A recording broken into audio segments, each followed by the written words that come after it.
कुत्ता रात भर हुल्लड़बाजी करता है और जब रहमतों के नुज़ुल का टाइम आया तो कुत्ता गली में सो जाता है, कुत्ता कोयले के ढेर पे सो जाता है, कुत्ता नदी नाले पे सो जाता है, बीच रास्ते में सो जाता है और रात भर हुल्लड़बाजी करता है। इस गली में, उस गली में, उस गली में, इस गली में। एक कुत्ता है तो 50 कुत्ते को बुलाया और कोई काला कपड़ा पहन के गया तो सारे उस पर भौंकने लगते हैं, रात भर भौंकता है। लेकिन जब फरिश्तों के आने का टाइम हुआ उस वक्त कुत्ता सो जाता। ये बता तेरा अमल किससे मेल खाता है और तेरा अमल किससे मेल खाता है? बुजुर्गों की जिंदगी को देख, ईशा पढ़ के फौरन सो जाता है, रात के आखिरी पहर में फरिश्तों की आमद से पहले उठ जाता है और जब फरिश्ते उतरते हैं वह इस्तिगफार में लग जाता है, वह बंदा सजदे में लगता है। ये बता सजदे में रहने वाला फरिश्ता उसके फेवर में गवाही देगा, फरिश्ता उसके लिए दुआ करेगा, लज्जतें जिंदगी की वो पाएगा ना कि वह जो 3 बजे तक व्हाट्सएप चलाया और फरिश्तों के आने के टाइम में कुत्ते की तरह। बहुत सारे लोग आज की रात में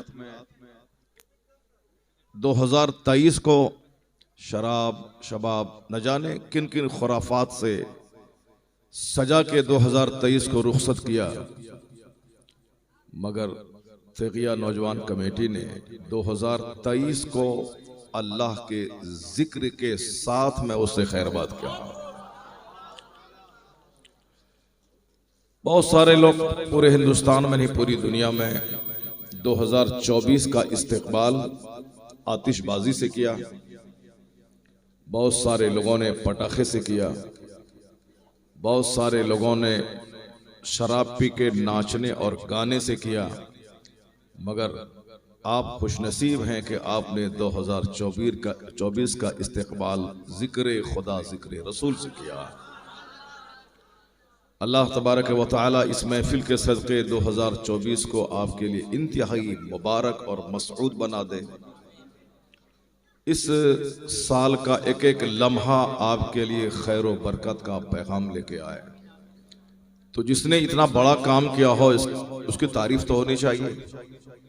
इसका सहरा जिसने हम और आपको खुराफात से बचा के एक जन्नती माहौल दिया है, तो इसका सहरा तेगिया नौजवान कमेटी के सर जाता है। इस कमेटी के सारे नौजवान, सारे मुंतज़मीन, सारे अरकान, सदर, सेक्रेटरी, सबों को मैं दिल की गहराई से दाद देता हूं और उसके लिए दुआ करता हूं कि अल्लाह ताला इन नौजवानों को मरते दम तक इसी तरह दीन का काम करते रहने की तौफीक अता फरमाए। अब जाहिर सी बात है, क्यों नहीं इतनी हाई थिंकिंग होगी जबकि बाजू में पूरे वेस्ट बंगाल का सबसे बड़े इदारे जामिया अब्दुल्ला इब्न मसूद की सरपरस्ती इनको हासिल है। सुभान अल्लाह। कोई बहुत बड़े नेता के पड़ोस में घर बनाता है तो उनका कैसा रहना तय है, ये आपको सबको मालूम है। सफेद लिबास के बावजूद सर से लेके पांव तक झूठ में डूबा रहना, ये आजकल के अक्सर नेताओं की आदत बन गई है। तो जो उनके पड़ोस में रहता है उनको भी उनकी झूठ की हवा लग जाती है और वह भी फोन से, किसी से फोन नहीं लगा है मगर फिर भी वो कहता है कि मैं डीएम से बात कर रहा हूं, ताकि सामने वाले को पता चल जाए। कोई काम नहीं है फिर भी बोला मुझको कल पार्लियामेंट हाउस में काम है, वहां मीटिंग करनी है मुझको, जबकि कोई फोन नहीं लगा है। तो नेताओं के बाजू में रहें तो आदमी को झूठ का चस्का लगता है। खेल तमाशा करने वालों के पड़ोस में घर बनाएं तो लोगों को बैटिंग, बॉलिंग, हॉकी, फुटबॉल का चस्का लगता है, लेकिन जो दीनी इदारे के बाजू में रहें उसे भी दीन का काम करने का चस्का लग जाता है। सुभान अल्लाह, सुभान अल्लाह। ये तो जामिया अब्दुल्ला इब्न मसूद की ही बरकतें हैं कि आज 95 ग्राम, साइंस सिटी, गुलशन कॉलोनी, ये पूरे इलाके की एक मजहबी शनाख्त, भीड़ भाड़ वाली आबादी, गलियां तंग हैं, सड़कें तंग हैं, हर तरह की सहूलियात से ये इलाका थोड़ा सा महरूम है, लेकिन मजहबी तौर पर इतना मजबूत है कि पूरे बंगाल में जामिया अब्दुल्ला इब्न मसूद का कोई जवाब नहीं है। सुभान अल्लाह। पूरा हिंदुस्तान देखना चाहता है मुफ्ती रहमत अली साहब कौन है जिन्होंने फकीरी में इतना बड़ा काम किया कि बड़े बड़े अरबपति उनका हाथ चूम रहे हैं। सुभान अल्लाह। यहाँ बहुत बड़े बड़े मॉल वाले हैं, बहुत बड़े बड़े कम्प्लेक्स वाले हैं। एक एक आदमी के पास 50-50 बिल्डिंग मौजूद है कलकत्ता में, कोई किसी को नहीं जानता है।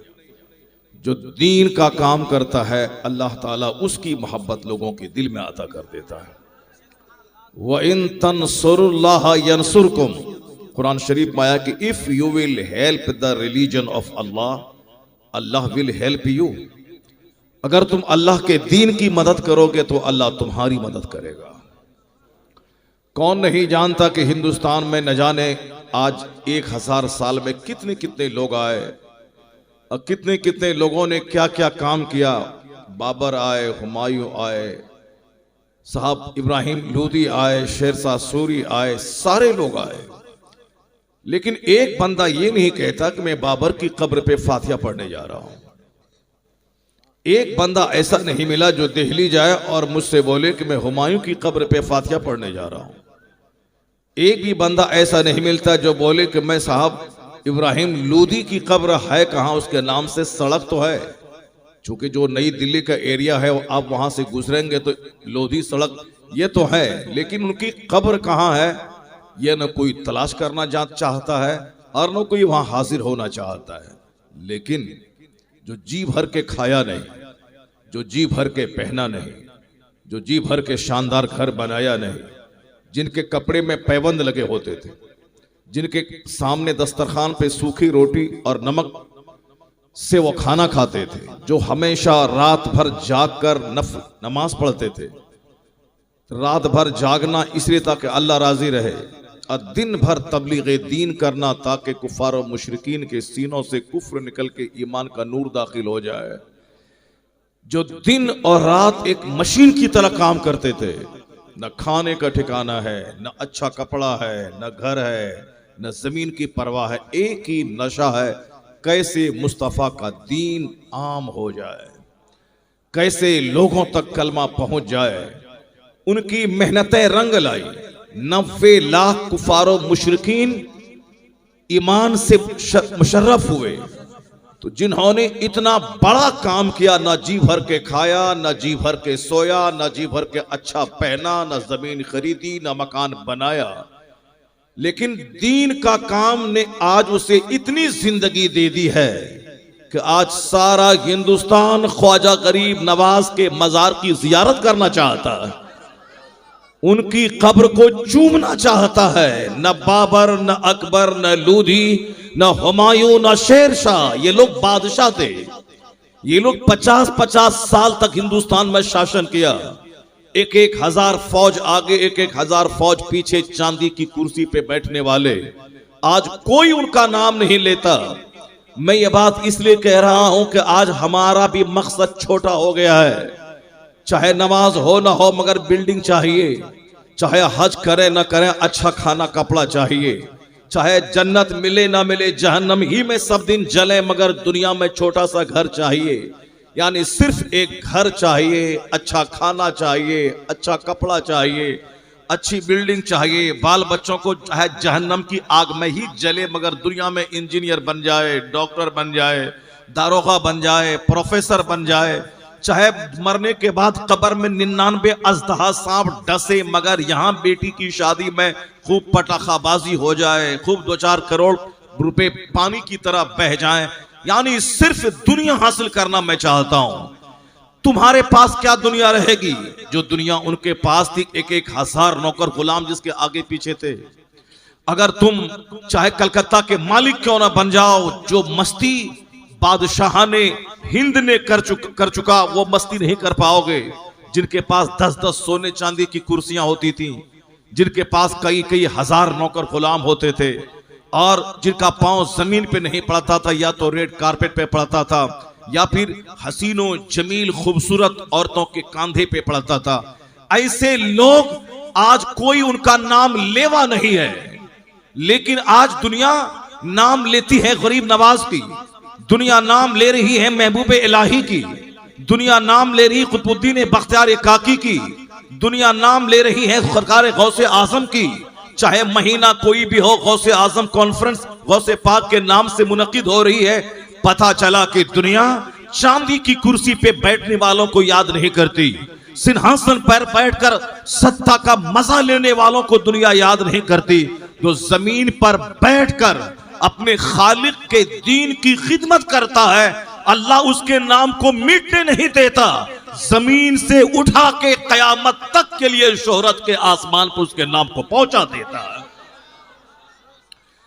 A man who dedicates his life for the sake of Allah, जो आदमी अपना जीवन अल्लाह के लिए डेडिकेट कर देता है, जो अल्लाह के लिए अपना जीवन समर्पित कर देता है, अल्लाह उसे शोहरत भी देता है, इज्जत भी देता है, मकबूलियत भी देता है, राहत देता है, सुकून और चैन की जिंदगी देता है।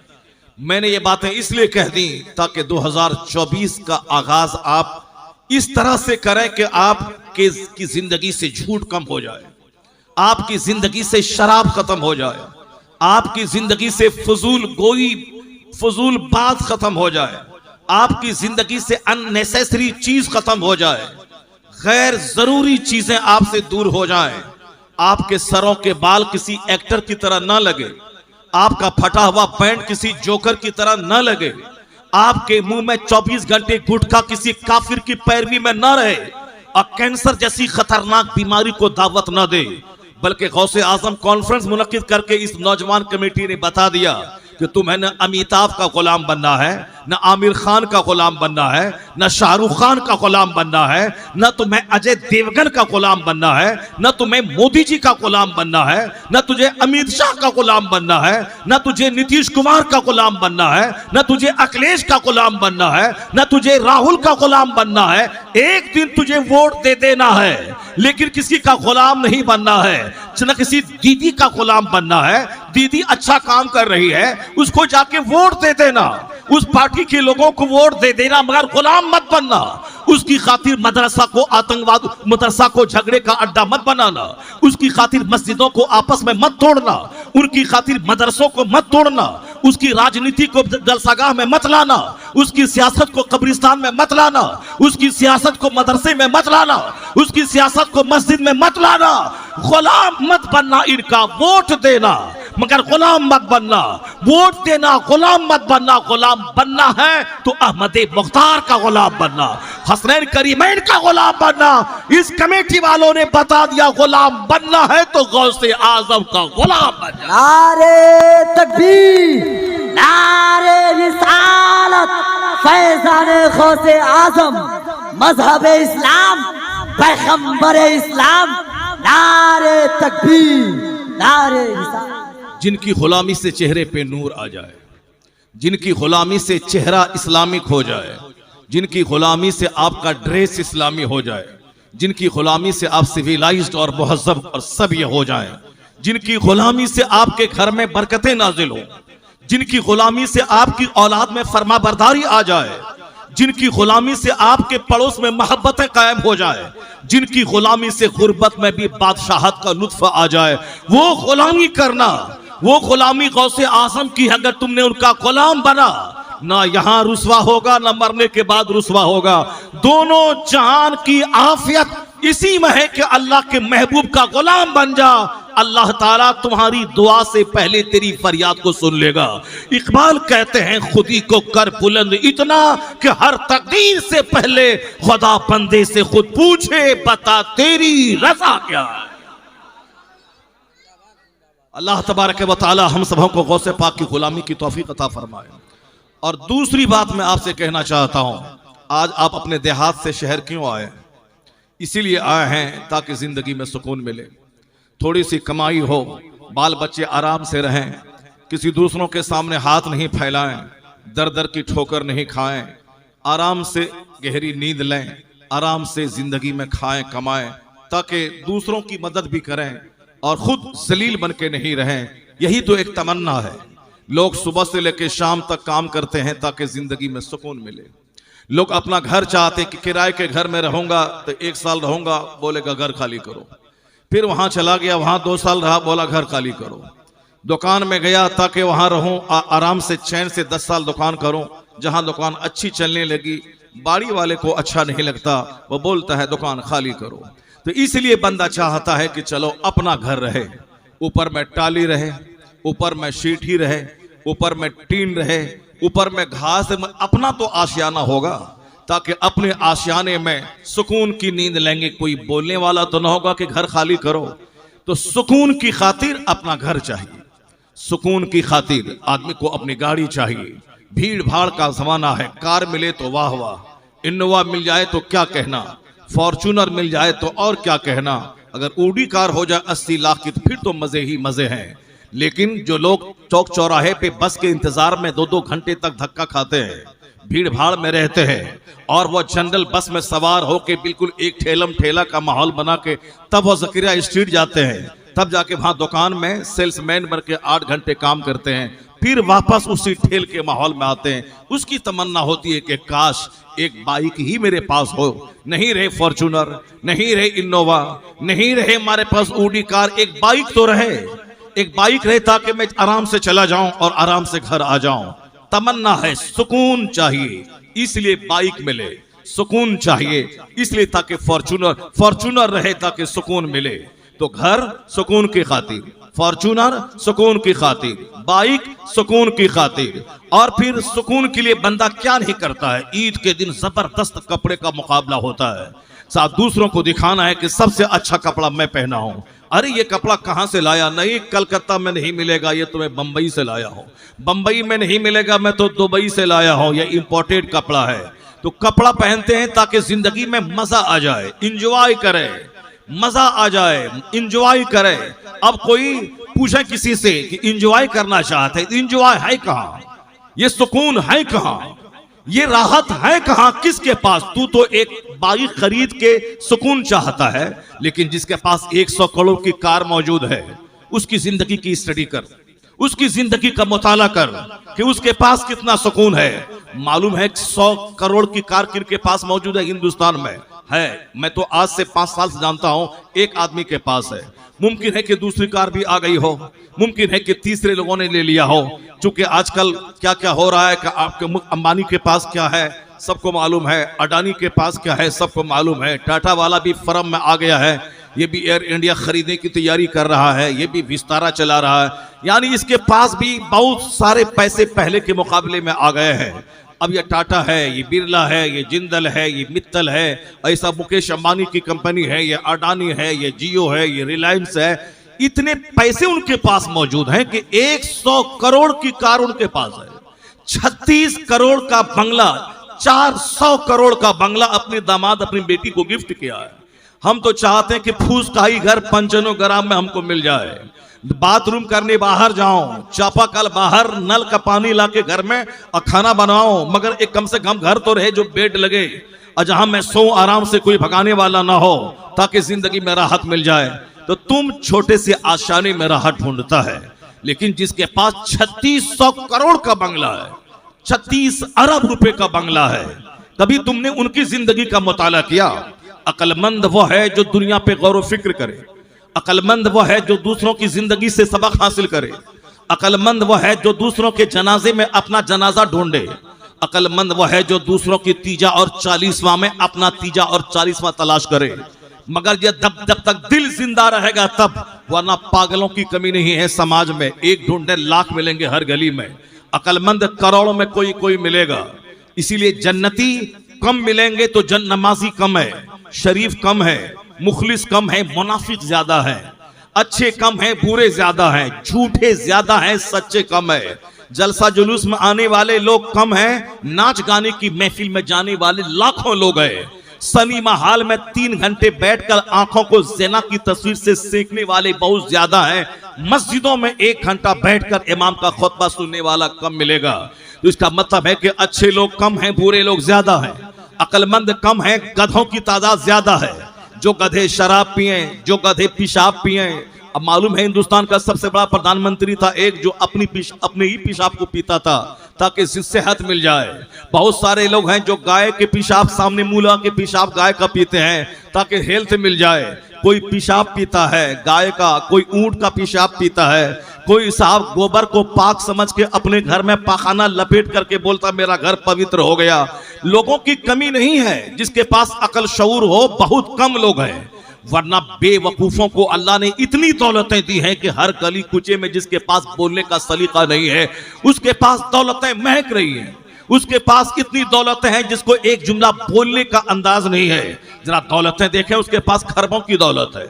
मैं एक मस्जिद में इमामत करता था, मेरी मस्जिद के सामने एक आदमी के पास इतनी दौलतें थी, इतने मार्केट में दुकानें उसकी थी कि साहब देख के दंग रह जाए, मगर जब उनसे बात करें लगे जैसे कोई शराब के नशे में बात कर रहा हो। जैसे एक शराबी का स्टेशन नहीं रहता, इस स्टेशन से शुरू हुआ अब कोई स्टेशन नहीं है, वो कहां उसकी गाड़ी जाके रुकेगी। उसी तरह समाज में बहुत सारे लोग हैं जिनकी गुफ्तगू का कोई स्टेशन नहीं होता है। कहां से वो शुरू करेगा, कहां वो खत्म करेगा, बीच में कहां एक्सीडेंट करेगा, कहां किसको गाली देगा, कहां इसकी इज्जत को खराब करेगा, कोई मतलब नहीं है। जिसको बोलने का सलीका नहीं है, लगता है जैसे कोई शराबी बोल रहा हो। इतनी दौलतें हैं कि बड़े बड़े अक्लमंद दंग है। नहीं देखा आपने एक अक्लमंद पैदल चल रहा है, सवारी उसके पास नहीं है, मगर एक बेवकूफ है जो गधा पे गेहूं लाद के आ रहा है। अक्लमंद ने पूछा कि इस गधे की पीठ पर क्या है? बोला गेहूं। कहा गेहूं इस तरफ, गेहूं इस तरफ क्या है? कहा इस तरफ मिट्टी। कहा इस तरफ मिट्टी क्यों है? कहा गेहूं है 40 केजी और 40 केजी मैंने मिट्टी इधर डाल दिया है ताकि उसका बैलेंस बना रहे, वो गेहूं गिरे नहीं। उस अक्लमंद ने बोला यार तुमने जानवर को तकलीफ दिया, तुमने 40 किलो गेहूं को बैलेंस बनाने के लिए 40 केजी मिट्टी तुमने डाल दिया ताकि बोरा गिरे नहीं, दोनों तरफ बैलेंस बना रहे। इसी 40 केजी गेहूं को तुमने 20-20 केजी कर देता, 20 केजी इधर और 20 केजी इधर, तो बैलेंस बन गया होता, तो तुम्हारे गधे को तकलीफ नहीं होती, बिला वजह की मशक्कत नहीं उठानी पड़ती। बस बोला कि बात तो सही कर रहा है ये बंदा, ये बात बिल्कुल दिल में उतरने वाली बात है, मगर वो क्या बोला? तुम्हारी अक्ल तुझको मुबारक हो जो तुझको पैदल चला रही है, अब मेरी हिमाकत बेवकूफ़ी मुझको मुबारक जो मुझे घोड़े और गधे पे चला रही है। इसी तरह के लोग समाज में मिलेंगे। बेवकूफ़ों से कहें पढ़ो लिखो, का पढ़ लिखने के बाद क्या होगा? बगैर पढ़े हुए खरबों का घर है, अब पढ़ने वाले लोग किराए के घर में रहते हैं, पढ़ने से क्या होगा? लोग दौलतों की वजह से दूसरों को अक्लमंद समझते हैं, मकान की वजह से लोग अपना ईमान बेच डालते हैं, तो मकान की खातिर लोग अपना ईमान बेच डालते हैं, वक्ती लज्जतों की खातिर कयामत की जो दायमी राहत है उसको ठोकर मार देते हैं। दुनिया का 100 साल 1 मिनट है अल्लाह के नजदीक, मरने के बाद जो दुनिया है वहां का एक दिन 50,000 साल के बराबर है। हुजूर फरमाते हैं तुम में से कोई अपनी उंगली समंदर में डाल दे, फल यनजुर बिमा तरजा, फिर वो देखे कि उंगली कितना पाँव के लिए कितना पानी लेके लौटी है। क्या मतलब? समंदर में उंगली डालूं तो 4 कतरे पानी रहेंगे।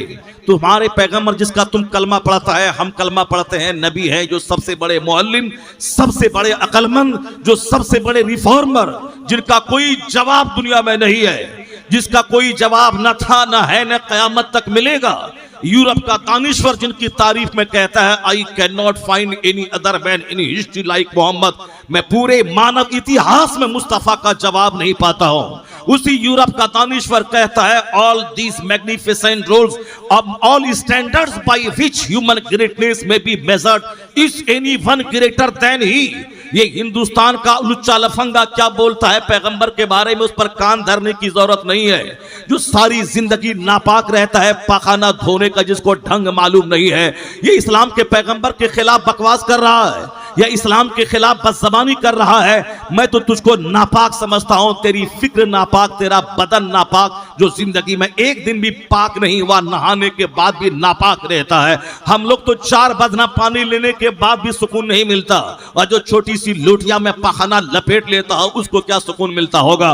जो सारी जिंदगी नापाक रहने वाला है, ये नापाक क्या उस पाक मुस्तफा के खिलाफ जबान खोलेगा, इस पाक मजहब के खिलाफ जबान खोलेगा, इस पाक कुरान के खिलाफ जबान खोलेगा। एक कौम मुस्लिम, तुम इस्लाम की रस्सी को मजबूती से थामे रख, तेरी कमजोरी की वजह से नापाक तेरा मजाक उड़ाते हैं। और जिस दिन तुम मजबूत बना, मुस्तफा की मोहब्बत की रस्सी मजबूती से थामा, तेरी मस्जिद आबाद हुई, तेरा मदरसा आबाद हुआ, तेरा घर सजदों से आबाद हुआ, तेरे घर से गाने बजाने ड्रामे नाचने का माहौल खत्म हुआ, पक्का मोहम्मदी तू बन गया, तो ये सारे मिलकर तेरा कुछ बिगाड़ नहीं पाएंगे। दुनिया भी तुम्हारी है, उकबा भी तुम्हारा है, अमेरिका भी तुम्हारा है, चाइना जापान भी तुम्हारा है, यानी यहाँ की सल्तनत तुम्हारी है, मरने के बाद मुस्तफा की जन्नत तुम्हारी है। कि मोहम्मद से वफा तूने तो हम तेरे हैं, ये जहां चीज है क्या लौहो कलम तेरे हैं। मगर तुमने इन काफिरों को मौका दिया हंसने का, मजाक उड़ाने का। जब तुम पैदा करेगा 5-10 बच्चा और उसे चाय की दुकान पे गिलास साफ करने के लिए छोड़ देगा, ये काफिर तो मजाक उड़ाएगा। जब तुम पैदा करेगा 10 बच्चा, उसे पंचर बनाने के लिए तू सड़क पे छोड़ देगा, ये काफिर तो मजाक उड़ाएगा। जब तू पैदा करेगा 4 शादी, एक बीवी को पोछा लगाने भेज देगा, एक बीवी को घर में रखेगा, एक बीवी को मार के उसको सड़कों पे उसे गिरा देगा, ये काफिर तो तेरे 4 निकाह के कानून का मजाक उड़ाएगा। हमने मौका दिया है इन्हें मजाक उड़ाने का, हमने मौका दिया है इन्हें अपनी गुर्बत का मजाक उड़ाने का। वरना तुम्हें मालूम है सलीकामंद जिंदगी, एक ऐसी जिंदगी जिसमें सलीकामंदी हो, खाने का ढंग, पीने का ढंग, बाल बच्चा पैदा करने का ढंग, बीवी को रखने का ढंग, पड़ोसी से अच्छे सलूक करने का ढंग, अगर कायदे से सिस्टमेटिक लाइफ तुम गुजारेगा तो ये नापाक तुझे देख के मजाक नहीं उड़ाएगा, बल्कि तेरी सलीकामंदी देखकर ये कलमा पढ़ के मुस्तफा का गुलाम बन जाएगा। या बोलेगा जब नबी का गुलाम इतना अच्छा है जो गरीबी में बादशाहत का मजा ले रहा है, इसका नबी कितना बेमिसाल होगा, उसका कानून कितना लाजवाब है, वो भी कहेगा कि तुम उस ज़ाब्ते से मुझसे रूशनास कराओ जो ज़ाब्ता मुस्तफा ने तुझको दिया है। हमने इसे बदज़बानी का मौका दिया, इल्म से दूर रहकर, सजदा से दूर रहकर हम भी काफिरों की तरफ पैसे के गुलाम हो गए, हम भी दाने दाने पे रीझने लगे, हम भी नमाज रोजे छोड़कर सिर्फ मकान दुकान के पीछे लग गए। इसीलिए काफिरों ने मेरा मजाक उड़ाना शुरू किया। अल्लाह ने मेरी इज्जत खत्म कर दी कि तू भी वही सोचता है जो काफिर सोचता है, तू भी वही खाता है जो काफिर खाता है, तू भी वही पीता है जो काफिर पीता है, तू भी शराब पीता है, काफिर भी शराब पीता है, तू भी झूठ बोलता है, काफिर भी झूठ बोलता है, तू भी ज़िना करता है, काफिर भी ज़िना करता है, तू भी सूद खाता है, काफिर भी सूद खाता है, तू भी ताड़ी पीता है, काफिर भी ताड़ी पीता है, तू भी चड्डी पहन के बच्चों को स्कूल छोड़ने जाता है जबकि ये घुटना खोलना हराम था, मगर तू ऐसे रहता है जैसे काफिर रहता है। तो तेरा कपड़ा काफिरों जैसा, तेरे सर का बाल काफिरों जैसा, तेरे घर का माहौल काफिरों जैसा, तू भी रात भर सनीमा देख के रात के 3 बजे सोता है और दिन के 10 बजे उठता है, और काफिर भी वैसा करता है। दुनिया के कौन लोग हैं जो सुबह सवेरे फजर की नमाज पढ़ने के लिए उठे? एक घर में 10 औरत है, 10 सोई है, एक घर में 10 मर्द हैं, 10 सोए हैं। औरतें भी टेलीविजन और व्हाट्सएप चला चला के थक के 3 बजे सोई है, वह दिन के 10 बजे उठती है। रहमत का फरिश्ता आया, वो वापस चला गया, बरकतें आई, बरकतें चली गई। सूरज निकलने के बाद, जिस वक्त जो रहमतें निकलने से पहले, निकलने के बाद आती, फरिश्ता आया चला गया। चूंकि फरिश्तों के आने के वक्त में कुत्ता सो जाता है, फरिश्तों के आने के वक्त में मुर्ग बांग देने लगता है। नहीं देखा तुमने मुर्ग 3 बजे रात में बांग देता है, वह फरिश्तों को देख के बांग देता है। उसका बांग देना अल्लाह की तस्बीह पढ़ना है। इसलिए कहा, हदीस में आया है, वैज़ा समिअतुम, जब तुम सुनो मुर्ग की बांग को, फसअलुल्लाह मिन फदली, अल्लाह का फजल मांग, अल्लाह से फजल का सवाल कर। चूंकि फरिश्तों को देखकर यह मुर्ग बांग देता है और उस वक्त में दुआ कबूल होती है। लेकिन कुत्ता रात भर हुल्लड़बाजी करता है, और जब रहमतों के नुज़ुल का टाइम आया तो कुत्ता गली में सो जाता है, कुत्ता कोयले के ढेर पे सो जाता है, कुत्ता नदी नाले पे सो जाता है, बीच रास्ते में सो जाता है और रात भर हुल्लड़बाजी करता है। इस गली में, उस गली में, उस गली में, इस गली में। एक कुत्ता है तो 50 कुत्ते को बुलाया, और कोई काला कपड़ा पहन के गया तो सारे उस पर भौंकने लगते हैं, रात भर भौंकता है। लेकिन जब फरिश्तों के आने का टाइम हुआ उस वक्त कुत्ता सो जाता है। बुजुर्गों ने कहा है कि ए मुसलमान, जरा अपने कैरेक्टर का तो जायजा ले कि तू कैसे रात गुजारता है। रात भर व्हाट्सएप में, यूट्यूब में, गंदी तस्वीरों को देखने में, एलईडी टीवी है पूरी दीवार को घेरे हुए, उस पे तमाशा कॉमेडी देखने में, और बाल बच्चों समेत बैठ के तमाशा रात भर देखता है, दिल नहीं भरता। अजान सुनने से दिल भर गया, तिलावत सुनने से दिल भर जाता है, खिताबत सुनने से दिल घबराता है, लेकिन वही एक हीरो का नाच देखने से दिल नहीं घबराता। वह कौन है जो लज़्ज़तें डालता है? वही एक एक्टर है, वही एक तरह की फिल्मी कहानियां हैं, वही एक तरह के म्यूजिक हैं, वही एक तरह के डायलॉग हैं, उसी को सुन रहा है 40 साल से, मगर तेरा दिल नहीं भर रहा है। हाँ, शैतान है जो उसमें लज़्ज़तें रख देता है। तो 3 बजे तक कॉमेडी सुनी, जब अल्लाह के फरिश्तों के आने का टाइम हुआ तो तुम सो गया। ये बता तेरा अमल किससे मेल खाता है और तेरा अमल किससे मेल खाता है। बुजुर्गों की जिंदगी को देख, ईशा पढ़ के फौरन सो जाता है, रात के आखिरी पहर में फरिश्तों की आमद से पहले उठ जाता है, और जब फरिश्ते उतरते हैं वह इस्तिगफार में लग जाता है, वह बंदा सजदे में लगता है। ये बता सजदे में रहने वाला फरिश्ता उसके फेवर में गवाही देगा, फरिश्ता उसके लिए दुआ करेगा, लज्जतें जिंदगी की वो पाएगा, ना कि वो जो 3 बजे तक व्हाट्सएप चलाया और फरिश्तों के आने के टाइम में कुत्ते की तरह सो गया।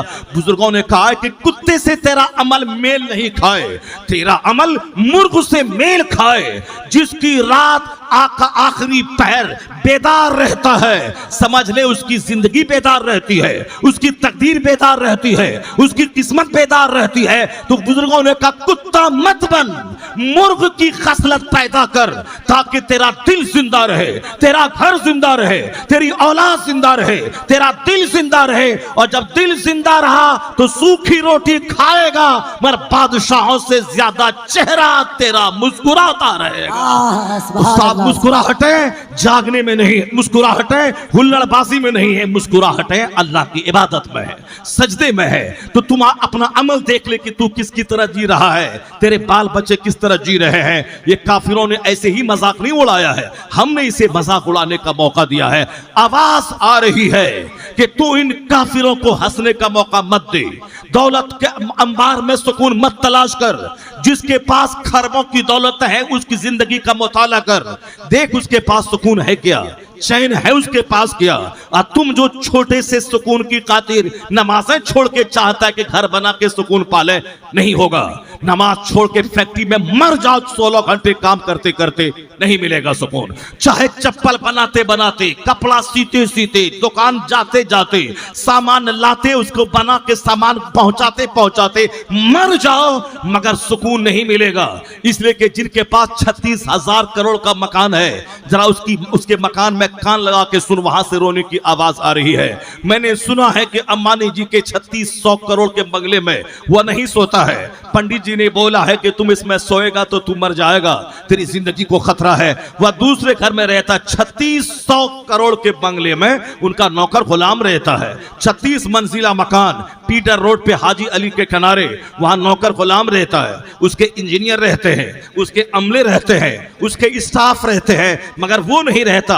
आजकल क्या हाल है ये मुझको मालूम नहीं, मगर मैंने सुना है पंडित जी ने बोला है कैसा करेगा। ये बताएं कि 3600 करोड़ का बंगला है, मगर वह चैन से उसमें सो नहीं सकता, तो तेरे 36 लाख की झोपड़ी में क्या चैन मिलेगा जब वहां 3600 करोड़ के बंगले में सुकून नहीं है। उसी पीटर रोड पे एक मकान है जो कई करोड़ का मकान है, जिस मकान की वजह से गवर्नमेंट ऑफ बंबई ने सड़कों को टेढ़ी कर दिया और कहा था कि तेरे मकान को हटा दूंगा, इससे बेहतर मकान बना दूंगा और यहां सड़क सीधी हो जाएगी, कॉर्पोरेशन का मसला हल हो जाएगा।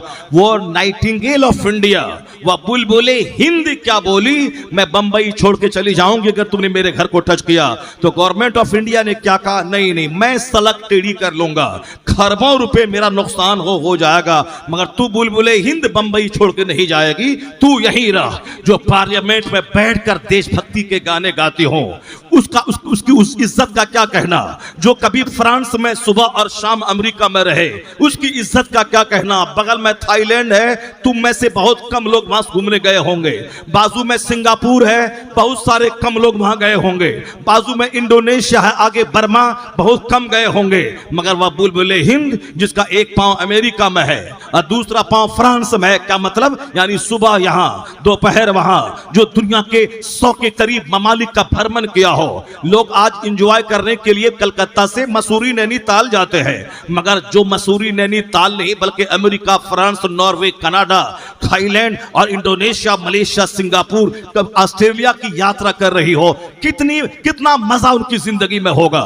लेकिन मैं जो बात कहता हूं गौर से सुनना, खैनी में एंजॉय करने वाला, गुटखा में इंजॉय ढूंढने वाला, अपने निजी घर में सुकून तलाश करने वाला, अपनी कार में सुकून तलाश करने वाला, चाहे जैसे हो, सूद के पैसे से ही कार चाहिए, चाहे हराम के पैसे से ही मकान चाहिए, चाहे नमाज छोड़ दें जन्नत मिले ना मिले दुनिया में घर चाहिए। यही सोच लोगों की हो गई है। इसीलिए एक बालिश्त जमीन की खातिर बंदा कुत्ते की तरह लड़ रहा है और बंदा 16-16 घंटे फैक्ट्री में काम करता है, मगर 5 मिनट टाइम निकाल के जिस रब ने जिंदगी दी, जिस रब ने बोली दी, जिस रब ने हाथ में ताकत दी, जिस रब ने हवा दी, जिस रब ने आग दी, जिस रब ने आसमान का शामियाना दिया, जिस रब ने जमीन दी, अगर जमीन के नीचे से अल्लाह पानी को गायब कर दे, सुबह सवेरे 200 नहीं 800 करोड़ लोग तड़प तड़प के मर जाएंगे। इसे मछली बगैर पानी के तड़प के मर जाती है। सूरह मुल्क की आखिरी आयत में इस बात को अल्लाह ने कहा है, वह सूरह मुल्क जो रोजाना रात को पढ़ेगा अज़ाब कब्र से बचेगा। मगर यहाँ अखबार पढ़ने से फुर्सत मिले तब न बंदा कुरान पढ़ेगा। जो अखबार पढ़ेगा, जो दूसरों की किताब पढ़ेगा, वहां तो लड़ाई होगी। यहाँ खानका के नाम पे जंग है, कमेटी के नाम पे जंग है, पीर के नाम पे जंग है, मौलवी के नाम पे जंग है, खानदान के नाम पे जंग है, जोलाहा और अंसारी के नाम पे जंग है। फजूल बातों में बंदा पड़ गया और जंग कर रहा है। जाहिर सी बात है जो कुरान नहीं पढ़ेगा अब बाकी सब कुछ पढ़ेगा, उसको तो जंग में पढ़ना पड़ेगा, वो तो लड़ाई झगड़े से दो चार होगा। और जो कुरान पढ़ेगा लड़ाइयाँ ऑटोमेटिक खत्म हो जाएंगी। जो कुरान पढ़ेगा इख्तलाफात खुद ब खुद मिट जाएंगे। कुरान कहता है इन्ना अकरमकुम इंदल्लाहि अतकाकुम, द मोस्ट रिस्पेक्टेबल हियर अल्लाह is one who is god fearing person. अल्लाह के नजदीक सबसे ज्यादा इज्जत वाला वो है जो जितना ज्यादा अल्लाह से डरने वाला है। मुत्तकी परहेज, मुत्तकी इज्जत वाला है, चाहे वह काला कलोटा क्यों न रहे, हिंदुस्तान का देहाती, अगर वह मुत्तकी है तो इज्जत वाला है। कोई अरब में पैदा होने वाला गोरा नारा अगर उसके पास ईमान नहीं है, अमल नहीं है, वो हमारे लिए काबिले एहतराम नहीं है। मगर हिंदुस्तान के वेस्ट बंगाल के देहात में पैदा होने वाला कोई काला कलोटा अगर ईमान भी है, तकवा भी है, तो वो हमारे लिए काबिले एहतराम है।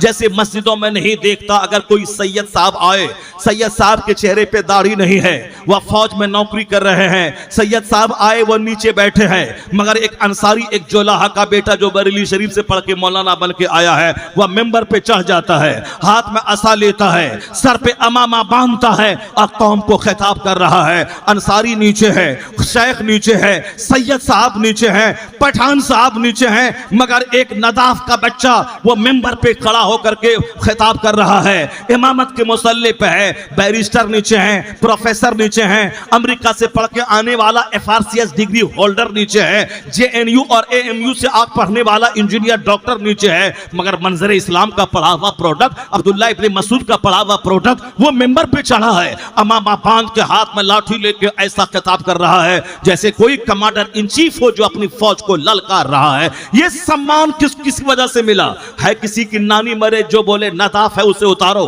ये जोलाहा है इसे उतारो, ये साफी है इसे उतारो, ये सब्जी फरोश है इसे उतारो। कोई सैयद भी अगर बोलेगा तो दुनिया कबूल नहीं करेगी। सब दुनिया बोलेगी तू सैयद अगर है, मैं तेरी पेशानी चूमता हूं, मैं तेरा हाथ चूमता हूं, तू काबिले एहतराम है, मेरे महबूब मेरे सरकार का ब्लड तेरे बदन में है, बस इतना तक की इज्जत है। अगर तू शरीयत को हाथ में लेगा, शरीयत के खिलाफ काम करेगा, तेरी कोई इज्जत हमारे नजदीक नहीं है। बेशुमार दुश्मन रसूल गुस्ताखे रसूल हो गए, वो अपने नाम से सैयद लगाते हैं, फला सैयद है, फला सैयद है, सैयद अबुल मौदूदी है तो फला सैयद अली मियां नदवी है, मगर वो हमारे नजदीक उसकी कोई हैसियत नहीं है। जो मुस्तफा का नहीं वो हमारा नहीं, चाहे मुस्तफा की औलाद होने का दावा क्यों न करे। उसी तरह शरीयत के खिलाफ अगर कोई दाढ़ी मूंढने वाला सैयद अगर बोले कि मैं मेंबर पे चढ़ूंगा, मैं खुतबा दूंगा, मैं नमाज पढ़ाऊंगा, मैं हाथ चूम के बोलूंगा, नहीं सैयद साहब, आपके नाना की शरीयत में फासिक इमामत करने के काबिल नहीं है। आपका हाथ चूमूंगा, आप पीछे रहेंगे, मगर एक अंसारी का बेटा मेंबर पे चढ़ेगा जो मुत्तकी है, आपके नाना की शरीयत के कानून पे अमल कर रहा है। ये कौन इस्लाम है जिसने एक साफी के बेटे को मेंबर पे चढ़ा दिया और तुम मस्जिद से बाहर निकलने के बाद बोलता है ये अंसारी है उसको वोट नहीं दूंगा, ये नदाफ है उसको वोट नहीं दूंगा, ये साफी है उसको वोट नहीं दूंगा, ये पठान है उसको वोट नहीं दूंगा। जब मस्जिद में सब एक हो गए तो मस्जिद से बाहर क्यों ये गलीज राजनीति कर रहा है? अब मस्जिद के अंदर एक सफ में खड़े हो गए महमूद अयाज, न कोई बंदा रहा न कोई बंदा नवाज, तो मस्जिद से बाहर होने के बाद फिर क्यों करने लगे, ये फला है वो फला है, इसको मैं नहीं दूंगा। तो इस्लाम से हट कर अगर कोई सोचेगा तो बिरादरी में लड़ के मर जाएगा। इस्लाम से हट के फिक्र रखेगा तो फिर छोटी छोटी बात में लड़ के मर जाएगा। पीर के नाम पे लड़ाई है, तुम लड़ रहे हो, लड़ो। कुरान जो नहीं पढ़ेगा वह लड़ेगा, वह कटेगा, वह मरेगा। और कुरान हर दर्द की दवा रखता है, हर प्रॉब्लम का इलाज कुरान में है। जो कुरान पढ़ेगा वह किसी काफिर के सामने दरियुजागिरी नहीं करेगा।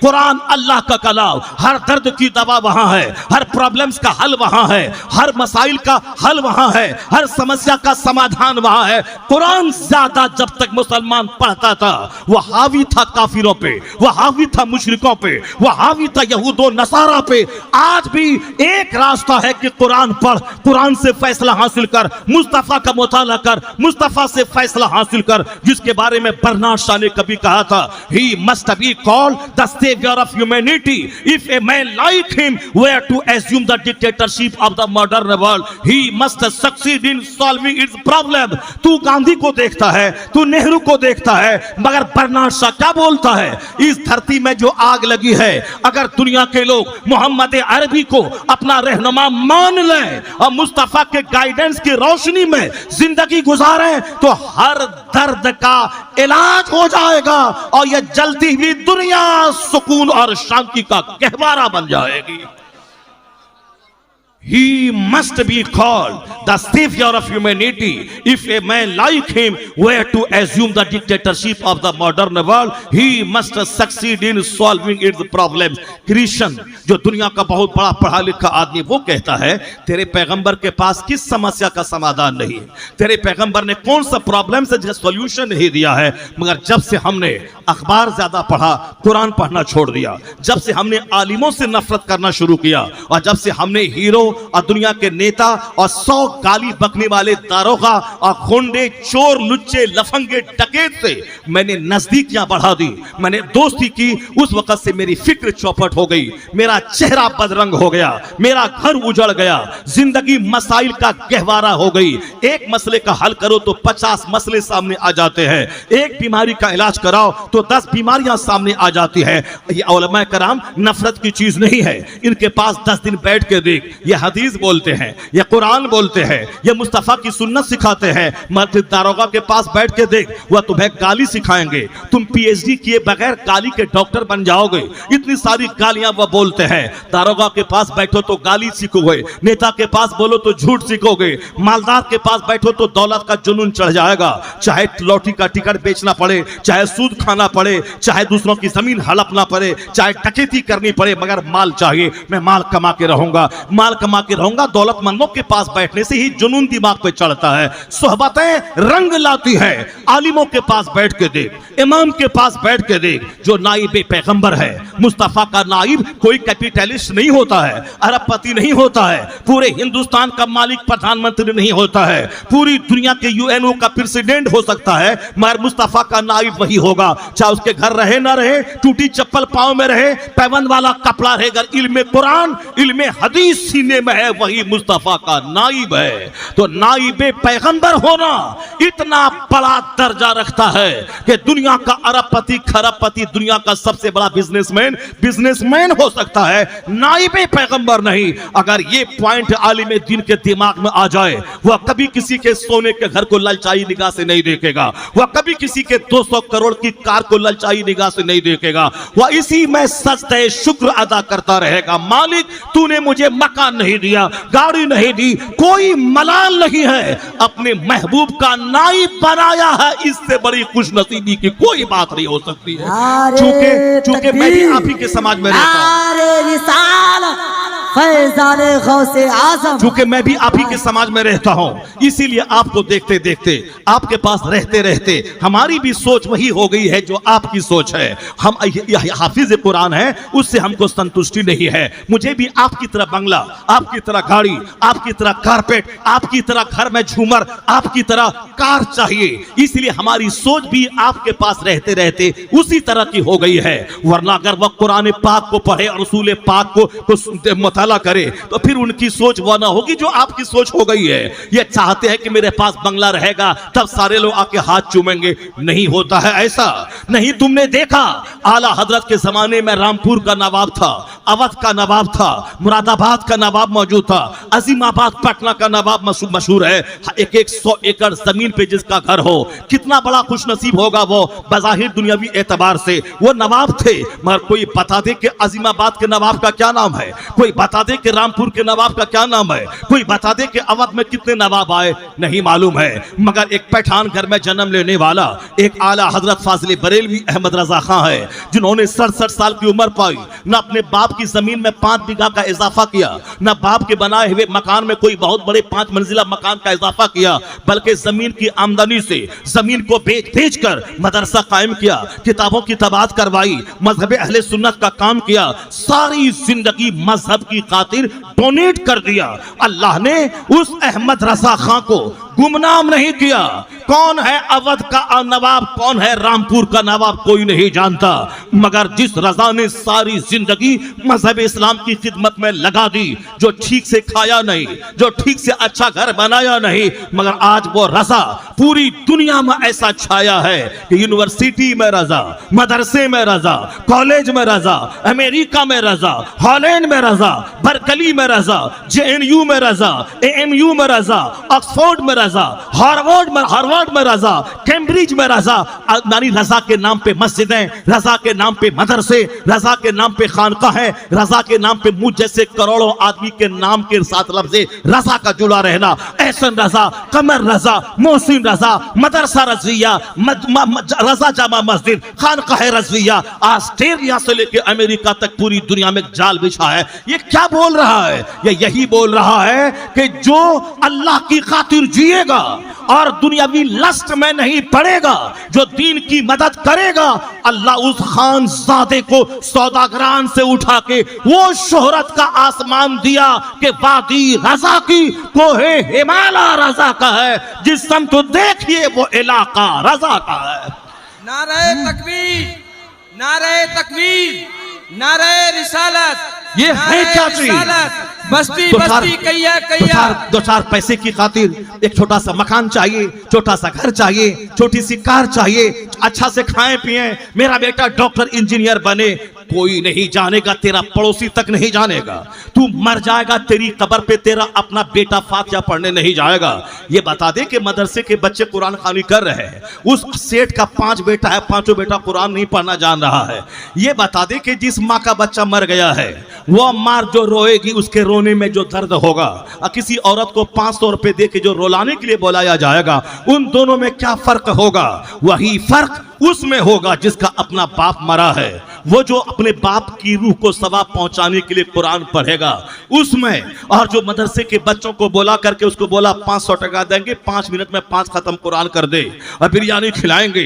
वो छोटे छोटे बच्चे हैं जो बिरयानी के शौक में, जो 50 रुपए के शौक में आए हैं, क्या उन बच्चों का बाप मरा है? नहीं। तुम बोलता है 1 घंटे में 5 खत्म, तो वो तुझसे ज्यादा चालाक है। वह बोलता है 1 घंटे में 10 खत्म कर दूंगा, मैं 10 खत्म कर दूंगा, वो कर देता है। वह सामने आया तो पढ़ा, बोला हाँ 10 खत्म किया। क्यों, कैसे खत्म किया? मैं पूछता हूं। वह बोलता है 3 बार को लाला अहद पढ़ने में 1 खत्म का सवाब मिलता है, मैंने 30 बार पढ़ दिया। और तुम अपने आप में रहो, तुझसे ज्यादा चालाक वह है, और तुम सामने हो तो खोल रहा है, उधर गए अपना अपना गपशप कर रहा है, इसलिए कि तुम्हारी नीयत सही नहीं है, तुम्हारा बाप मरा है। और तुम जो दर्द के साथ पढ़ेगा रोता हुआ कुरान उसमें, और ये बच्चा जो बिरयानी और 50 रुपए के शौक में पढ़ने आया है उसमें, वही फर्क होगा। जो जिसका बच्चा मरे वो माँ जो रोएगी वो, और जो पैसा दे के जिसको रुलाया जाएगा उसमें, दोनों में जमीन आसमान का फर्क है। ये बता दे, तेरा बच्चा भी तेरा नहीं है।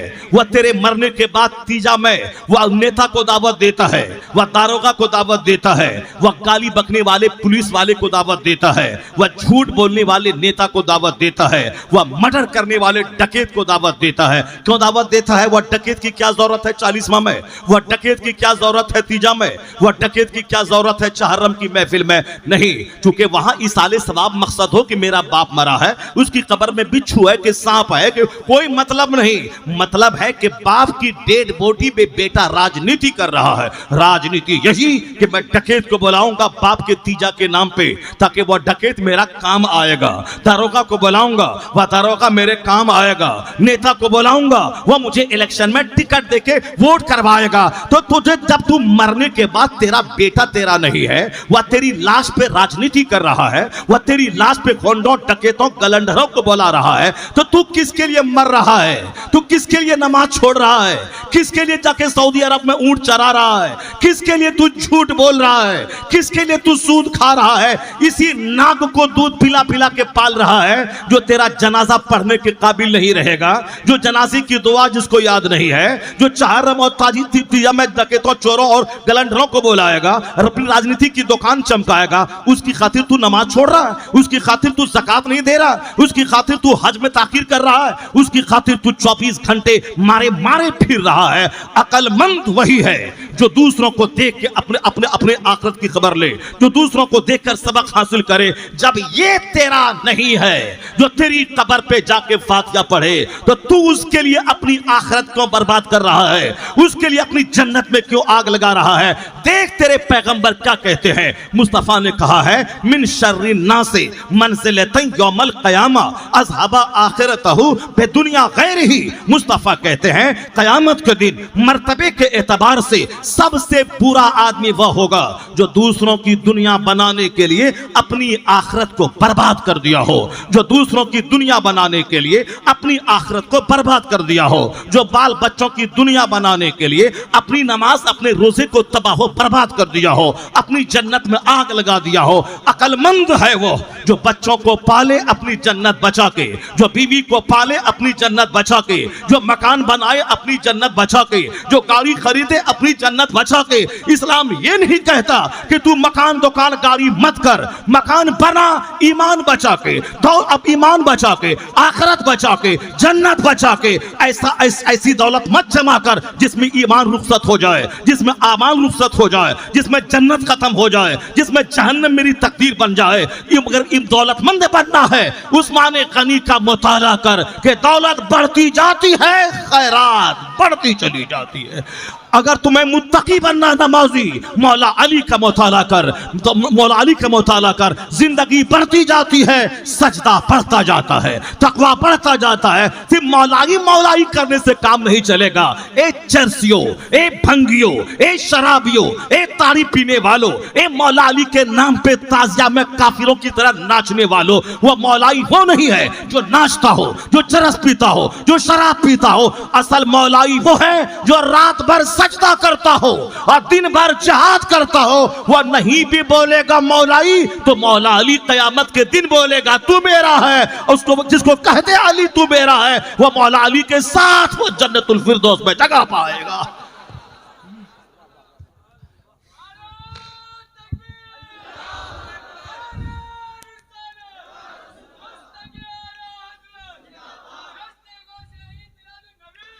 अक्लमंद है वो जो अपनी जन्नत बचा के काम करे, जो अपना ईमान बचा के काम करे, जो अपनी आखिरत बचा के काम करे। दूसरों की खातिर अपना ईमान लुटा देना, क्या मतलब है उसका? मिन शर्रि नास मंज़िलतन यौमल क़यामा। इस हदीस पाक को अपने घर की दीवार में नोट करके रख। सबसे बुरा शख्स क़यामत के दिन वो है, मर्तबे के एतबार से, जो दूसरों की दुनिया बनाने के चक्कर में अपनी आखिरत को बर्बाद कर दिया हो। जैसे 8 घंटे दुकान में बैठना के बाल बच्चे को खिलाए, न ज़ोहर है, न असर है, न मगरिब है, न इशा है, बाल बच्चे को खिलाने की दुकान में बैठा है, तो दूसरों को पालने के लिए अपनी जन्नत में आग लगा दी। एक वक्त की नमाज छोड़ना हराम और गुनाह कबीरा है। फजर की नमाज छोड़ना हराम और गुनाह कबीरा। जैसे शराब पीना हराम, जैसे जिना करना हराम, जैसे सूद खाना हराम, उसी तरह एक वक्त की नमाज छोड़ना हराम है। और यह शराब पीने से भी बड़ा हराम है। इसलिए कोई 10 साल शराब पीता रहा, वह तौबा करे, अल्लाह माफ कर देगा। लेकिन कोई 10 साल नमाज छोड़ा, नमाज फर्ज हुई थी 15 साल में, 25 साल में नमाज पकड़ा, यह 10 साल की नमाज उसके जिम्मे बाकी है। 50 हज, 100 उम्रा कर ले, फिर भी ये 10 साल की नमाज उसके जिम्मे कज़ा है, उसको अदा करना पड़ेगा, उसके जिम्मे से साकित नहीं होगी। इस नुक्ते नजर से देखो तो दिल मर चुका है लोगों का। आम लोग तो मर ही चुके हैं जो अपने आप को खवास में शामिल करते हैं, नात पढ़ते हैं, नमाज नहीं पढ़ते हैं, जो खिताब करते हैं, नमाज नहीं पढ़ते हैं, जो ट्यूशन पढ़ा पढ़ा के दाढ़ी और टोपी दिखा के 2 पैसा कमाते हैं, नमाज नहीं पढ़ते हैं, और ये कहते हैं कि पब्लिक को समझाइए। पब्लिक को क्या समझाओ जब तुम नहीं समझा? तुम 10 साल मदरसे में पढ़ा, नमाज पढ़ा, फिर भी नमाजी नहीं बना, ट्यूशन के चक्कर में नमाज छोड़ा है। नात पढ़ के 2 पैसा कमा के क्या करेगा?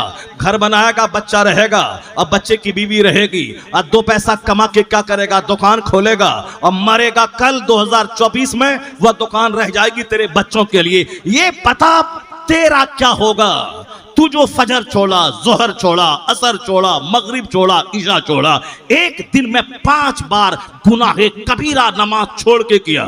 झूठ बोल के तो अलग, लंथन करके अलग, चुगलखोरी करके अलग, गीबत करके अलग। नमाज पढ़ना फर्ज आजम है, नमाज छोड़ना गुनाहे आजम है।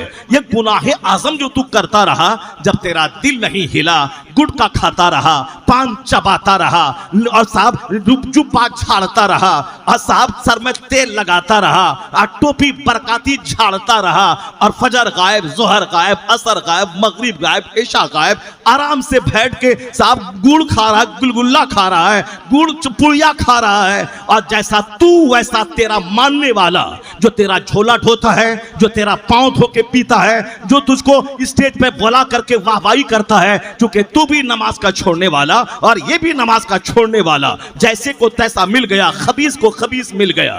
जैसे तू खबीस वैसे ये खबीस, और ये खबीस तुझ खबीस का झोला ढोता है। आला हजरत ने लिखा है, जो मुजरिम गुनहगार फासिक हो उसे इज्जत मत दे, और जब फासिक की तारीफ की जाती है अल्लाह का अर्श हिलने लगता है, और गजब की बारिश जमीन पे नाजिल होगी। इज़ा मुदिअल फासिको गज़ब रब वहतज़लहुल अर्श, आया है हदीस पाक में, जब फासिक की तारीफ होती है तो अल्लाह का अर्श हिलने लगता है, अल्लाह गज़ब फरमाता है। वहतज़लहुल अर्श, उसके लिए अर्श हिलता है तो आसमान से आग निकल उतरेगी, जब आज पत्थर की बारिश होगी। ये और बात है कि अल्लाह बारिश नहीं करता, चूंकि दुनिया जब तक रहनी है रहेगी, और फिर आखिरत है वह बदले की आखिरत। यह दुनिया में कोई कुरान पे पेशाब करता है फिर भी अल्लाह उसको जमीन में नहीं धसाता है, कोई खाने काबा को तोड़ देगा फिर भी अल्लाह उसको जमीन में नहीं धसाता है, कोई 25,000 बच्चों और औरतों और बेवाओं मरीजों को मार दिया, मौत के घाट उतार दिया, फिर भी आसमान से आग नहीं बरसती है। क्यों? यह दुनिया दारुल अमल है, दारुल जजा नहीं है।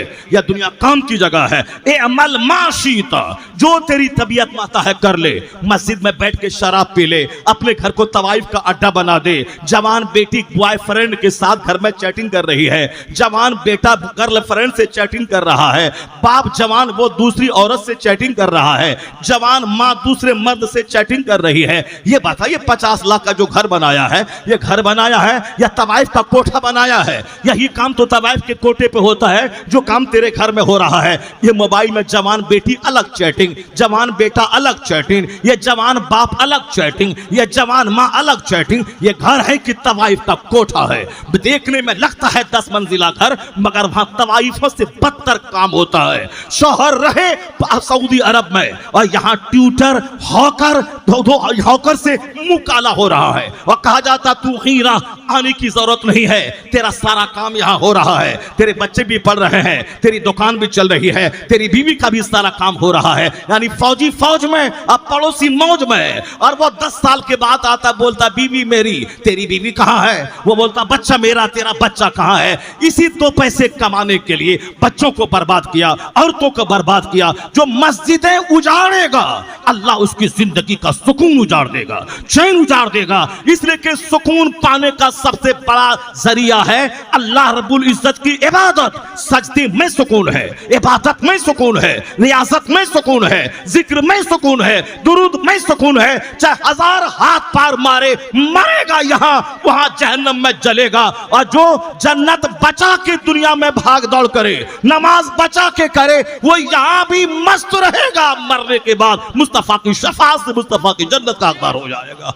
दोनों जहान की भला इसी में है। जब पढ़ने लिखने के बाद तुम नहीं संभला तो हम दूसरों को क्या संभाले। जब 20 साल मदरसे में रहने के बाद तुम नमाजी नहीं बना तो हम इनको क्या नमाजी बनाए, इनके बारे में क्या बोले। जब तेरा दिल मुर्दा हो चुका है, तुझे नमाज में दिल नहीं लगता और 2 पैसे कमाने के लिए दाढ़ी रखता है। दाढ़ी रखना उतना बड़ा फर्ज नहीं है जितना बड़ा फर्ज फजर जोहर असर पढ़ना है। यह फर्ज आसम है। दाढ़ी कोई मूंड ले, यह उतना बड़ा गुनाह नहीं है जितना बड़ा गुनाह नमाज फजर जोहर असर छोड़ना है। ये चूंकि फर्ज आजम है और इसका छोड़ना गुनाह आजम है। ये फर्ज है। कयामत के दिन सबसे पहला सवाल नमाज का होगा। कयामत के दिन सबसे पहला सवाल नमाज का होगा। तिरमिज़ी शरीफ में आया है कि इन्ना अव्वल मा युहासबु बिहिल अब्द यौमल क़यामति सलात। कयामत के दिन सबसे पहला सवाल नमाज का होगा। 11वीं का सवाल नहीं होगा, 12वीं के जुलूस का सवाल नहीं होगा, गौसे पाक के बकरे का सवाल नहीं होगा, ये साहब ये 6ठी और 11वीं की फातिहा का सवाल नहीं होगा। 11वीं अच्छा काम है मगर फर्ज नहीं है। जुलूस मोहम्मदी अच्छा काम है मगर फर्ज नहीं है। यह 6ठी शरीफ अच्छा काम है, फर्ज नहीं है। हर जुमरात को फातिहा अच्छा काम है, फर्ज नहीं है। जैसे तिलावत करना, 1000 बार दरूद पढ़ना, यह फर्ज नहीं है मगर अज्र मिलेगा चूंकि वह नफल है। जिस तरह से असर में 4 रकात सुन्नत पढ़ना, यह फर्ज नहीं है मगर जो पढ़ेगा सवाब मिलेगा। मगर फर्ज छोड़ के जो नफल पढ़ेगा वह नफल कबूल नहीं होगा। तो अब जो लोग ये कहते हैं कि फातिहा करना हराम, महफिल मिलाद हराम, क़याम करना हराम, जुलूस मोहम्मदी हराम, वो भी जहन्नमी है। और जो ये कहता है 12वीं का बकरा ज़बह कर, 12वीं का जुलूस निकाल, अजमेर जा, बगदाद जा, फातिहा कर, जो हर जुमरात को फातिहा दिला, ये न्यास वो तोशा, ये लंगर, नमाज पढ़ने की क्या जरूरत है, वो भी जहन्नमी। एक वक्त की नमाज छोड़ना हराम और गुनाह कबीरा है। फर्ज का सवाल होगा, फातिहा और लंगर का सवाल न होगा। कोई 1 लाख आदमी को इफ्तार करवाए रमजान में, वह नफल है। अपना रोजा रखना फर्ज है और जब तक अपना रोजा नहीं रखेगा 1 लाख आदमी को इफ्तार करवाने का नफल सवाब ये मुअल्लक लटका हुआ रहेगा जब तक अपना फर्ज न अदा करे। अपना हज अदा करना फर्ज है। अब 50 आदमी को हर साल हज करवाना ये नफल है। आला हजरत फाज़िल बरेलवी ने लिखा फतवा रज़विया में, 1 टका जो ज़कात का निकले वह फर्ज है। 1 करोड़ की मस्जिद बनाना ये नफल है और कोई नफल कबूल नहीं होता जब तक कि फर्ज न अदा करे। मस्जिद 1 करोड़ की यह नफल है, फर्ज नहीं है। और 1 टका जो ज़कात का अपने ऊपर फर्ज है वह फर्ज है। तो पहले फर्ज निकाल, उसके बाद नफल अदा कर, फिर ये दोनों मिलके तेरे दर्जात को बुलंद कर देगा। और अगर नफल कर रहा है वह 0 है जब तक कि फर्ज न अदा करे। अपना हज फर्ज है, अपना रोजा फर्ज है, अपनी ज़कात फर्ज है, फर्ज है, नफल नफल है। तो जो ये कहता सिर्फ नमाज पढ़, फातिहा हराम है, मजार पे जाना हराम है, वो जहन्नमी, जहन्नम में जलेगा। जो अच्छे काम को हराम कहता है, जो नफल काम को हराम कहता है, और वो भी जहन्नमी जो फातिहा दिलाता है, लंगर लुटाता है, नमाज नहीं पढ़ता है और कहता है बस पीर साहब का झोला ढो और पीर साहब का झाम बजाओ और पीर साहब का तलवा चाटो, जन्नत चले जाओगे। तेरा पीर कब्र में जहन्नम में जलेगा, तुझको क्या खबर। ऊपर में बना दे 1 करोड़ का झूमर, 50 करोड़ का गुंबद, लेकिन कब्र में क्या हो रहा है तुझको क्या खबर। इसलिए कोई पीर ये नहीं कह सकता है कि मैं जन्नत जा रहा हूं और तू भी जन्नत जाएगा, नमाज पढ़ने की क्या जरूरत है, मैं जन्नत लेके जाऊंगा। ये काम तो वो रविशंकर साहब, वो हरिशंकर भी बोलता है, ये बात तो वो शंकराचार्य भी बोलता है। ये जाहिल मुसलमान, ये अल्लाह मुसलमान, ये गरीब मुसलमान, स्वर्ग मेरा है, यहाँ दुनिया में माल मेरा, मर्तबा मेरा, हिंदुस्तान मेरा, दौलत मेरी, खूबसूरती मेरे पास, और ये चाय बेचने वाला, ये अल्हड़ गरीब चप्पल बनाने वाला, चश्मा बेचने वाला, ये गली गली पीढ़ी बेचने वाला, ये खैनी और चूरन बेचने वाला, ये मजाक उड़ाता है। कहता है कि ये सब ये दुनिया में भी कष्ट में है, मरने के बाद में भी कष्ट में रहेगा। वही बोली ये भी बोलता है जाहिल पीर कि हम जन्नत जा रहे हैं, तुम भी जन्नत जाएगा, नमाज पढ़ने की क्या जरूरत है, हर महीने हमको टाका देता रहा, नजर देता रहा। तो जो बोलेगा नमाज मत पढ़, वो भी जहन्नमी नहीं, जहन्नमी गर है वो। और जो कहता है फातिहा हराम, वो भी जहन्नमी है। तो बीच का रास्ता है, उसी का नाम है मसलके एतदाल, मसलके आला हजरत के। नमाज भी होगी, नियाज भी होगी, नमाज भी होगी, जुलूस भी निकलेगा, नमाज भी होगी, 11वीं का बकरा भी ज़बह होगा, नफल भी अदा होगा, फर्ज भी अदा होगा। यही सीधा रास्ता जन्नतुल फिरदौस लेके चला जाएगा। यही है मसलक के आला हजरत, यही है मसलक के एतदाल, यही है बुजुर्गान दीन का मसलक, यही है गौसो ख्वाजा का मसलक, यही इमाम आजम का मसलक, यही है हसन करीमैन का मसलक। नमाज छोड़ के कोई नफल बेवजन है, नमाज के साथ नवाफिल का दर्जा बुलंद है। या दोनों मिलके तुझे मार्फत के करीब कर देगा, या दोनों मिलकर तेरे दर्जात बुलंद कर देगा। हम सुन्नियों से शिकायत यही है, यह नफल को फर्ज का दर्जा दिए हुआ है और फर्ज को साइड सब्सिडरी का दर्जा दिए हुआ है। इसको कोई भी कहीं भी देख सकता है, इसके अलावा कोई बात में दम नहीं है। चाहे वह बोले कि हम ये पढ़ते हैं तो ये हो जाता है, हम ये वजीफा पढ़ते हैं तो ऐसा हो जाता है।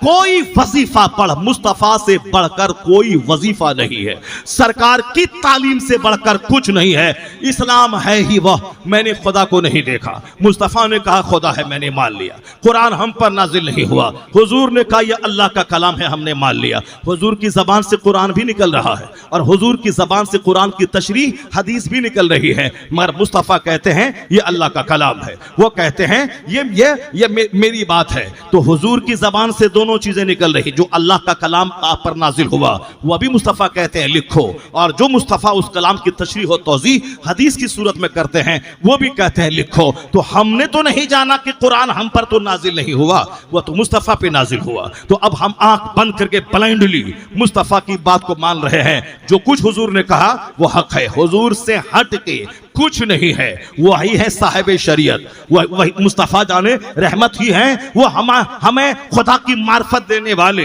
वही आखिरत का रास्ता बताने वाले। तो हुजूर से हट के कोई झाल बजाए अपनी खानकाह में, ये बोले हमारी इजाद है, जो इजाद मुस्तफा की हदीस से टकराए उसके मुंह पे मार दे।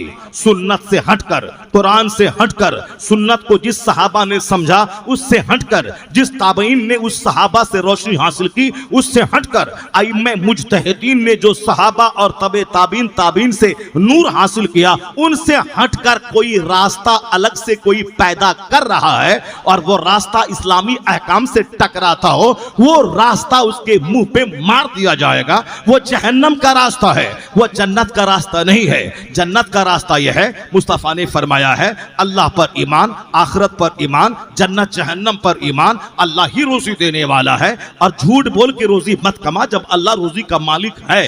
चाहे 10 बच्चे क्यों ना हो, चाहे 1 बच्चा क्यों ना हो, अल्लाह रोजी देने वाला है। तो तुम क्यों नसबंदी करवा रहा है? तुम क्यों अपने बच्चों को मां के पेट में ज़बह करके बच्चों का कातिल बाप तू बन रहा है? अल्लाह ने कह दिया कुरान में, ला तक़तुलू औलादकुम खश्यत इमलाक, गरीबी के डर से बच्चों को कत्ल मत कर, मैं तुम्हें भी रोजी देता हूं, तेरे बच्चों को भी रोजी देता हूं। फिर जब रोजी देने वाला अल्लाह है, मैं क्यों कत्ल करूं? जो बच्चा अल्लाह दे रहा है उसको तू क्यों ज़बह कर रहा है? एक आदमी की शादी के 25 साल हो गए, वह रोजाना ट्राई करता है, एक बच्चा नहीं हुआ, और यहाँ तो एक दिन बीवी के पास गया बच्चा हो गया, और फिर यहाँ जब साल में एक बच्चा हो गया, 10 साल में 10 बच्चे हो गए। इसका मतलब है कि अपने हाथ की चीज नहीं है कि जैसा बच्चा चाहे वैसा निकाल ले।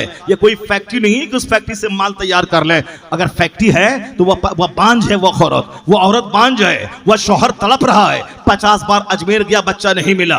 99 आदमी अजमेर गए, सबको मिल गया। मेरा एक पड़ोसी है, वह 3 भाई, तीनों को 5-5 बेटियां, बेटा नहीं। पहले एक भाई गया, दूसरे साल बेटा हुआ, फिर दूसरा भाई गया, उसको बेटा हुआ, फिर तीसरा गया, उसको बेटा हुआ। ये देखकर सारा गांव वाला दंग रह गया। वहां बेटा बनाने की फैक्ट्री है अजमेर में। हाँ, वो समंदर के मानिंद है अजमेर में। जब से गरीब नवाज ने दीन का काम किया, 90 लाख को मोमिन बनाया, रात भर जाग के इबादत की, जिसने अल्लाह की कोई बात नहीं काटी। अब गरीब नवाज को अल्लाह ने इतना बड़ा मर्तबा दिया कि गरीब नवाज जो बात करें अल्लाह उनकी बात नहीं काटता है। यही वजह है कि गरीब नवाज मिसले समंदर के है।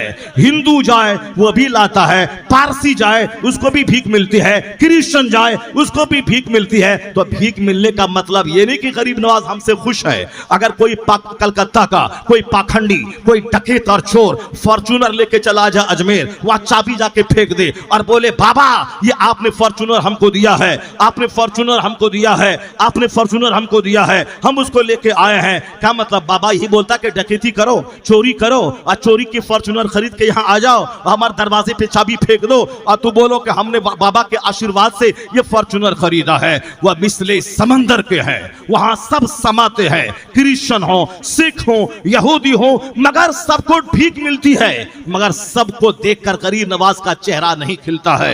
सबसे गरीब नवाज खुश नहीं होते हैं। गरीब नवाज उससे खुश होते हैं जो वहां से ईमान की पुख्तगी की भीख मांगता है, अमल की दुरुस्तगी की भीख मांगता है। रजा को बुरा कहने वाला, गरीब नवाज की कब्र पे चादर बेच के खाने वाला, तू जो ये कहता है कि मैं आला, ये पठान कहां से आ गया, मैं बड़ा, तू खामोश रह। तू दाढ़ी को छिलवा और काली टोपी पहन और पीली पट्टी पहन और फिर पांव में कड़ा बांध और औरतों के बदन पे हाथ दे के उसके पर्स को लूट के तू खा और रजिस्टर में नाम लिखवा के पैसा लेकर के अपना महल बना, मगर रजा के खिलाफ कुछ मत बोलना और उनकी इज्जत पे हमला मत करना। चादर बेच के खाने वाला, फूल बेच के खाने वाला, औरतों के पर्स को लूट के खाने वाला, ये चला है रजा के खिलाफ। रजा का बेटा चादर नहीं बेचता, फूल नहीं बेचता।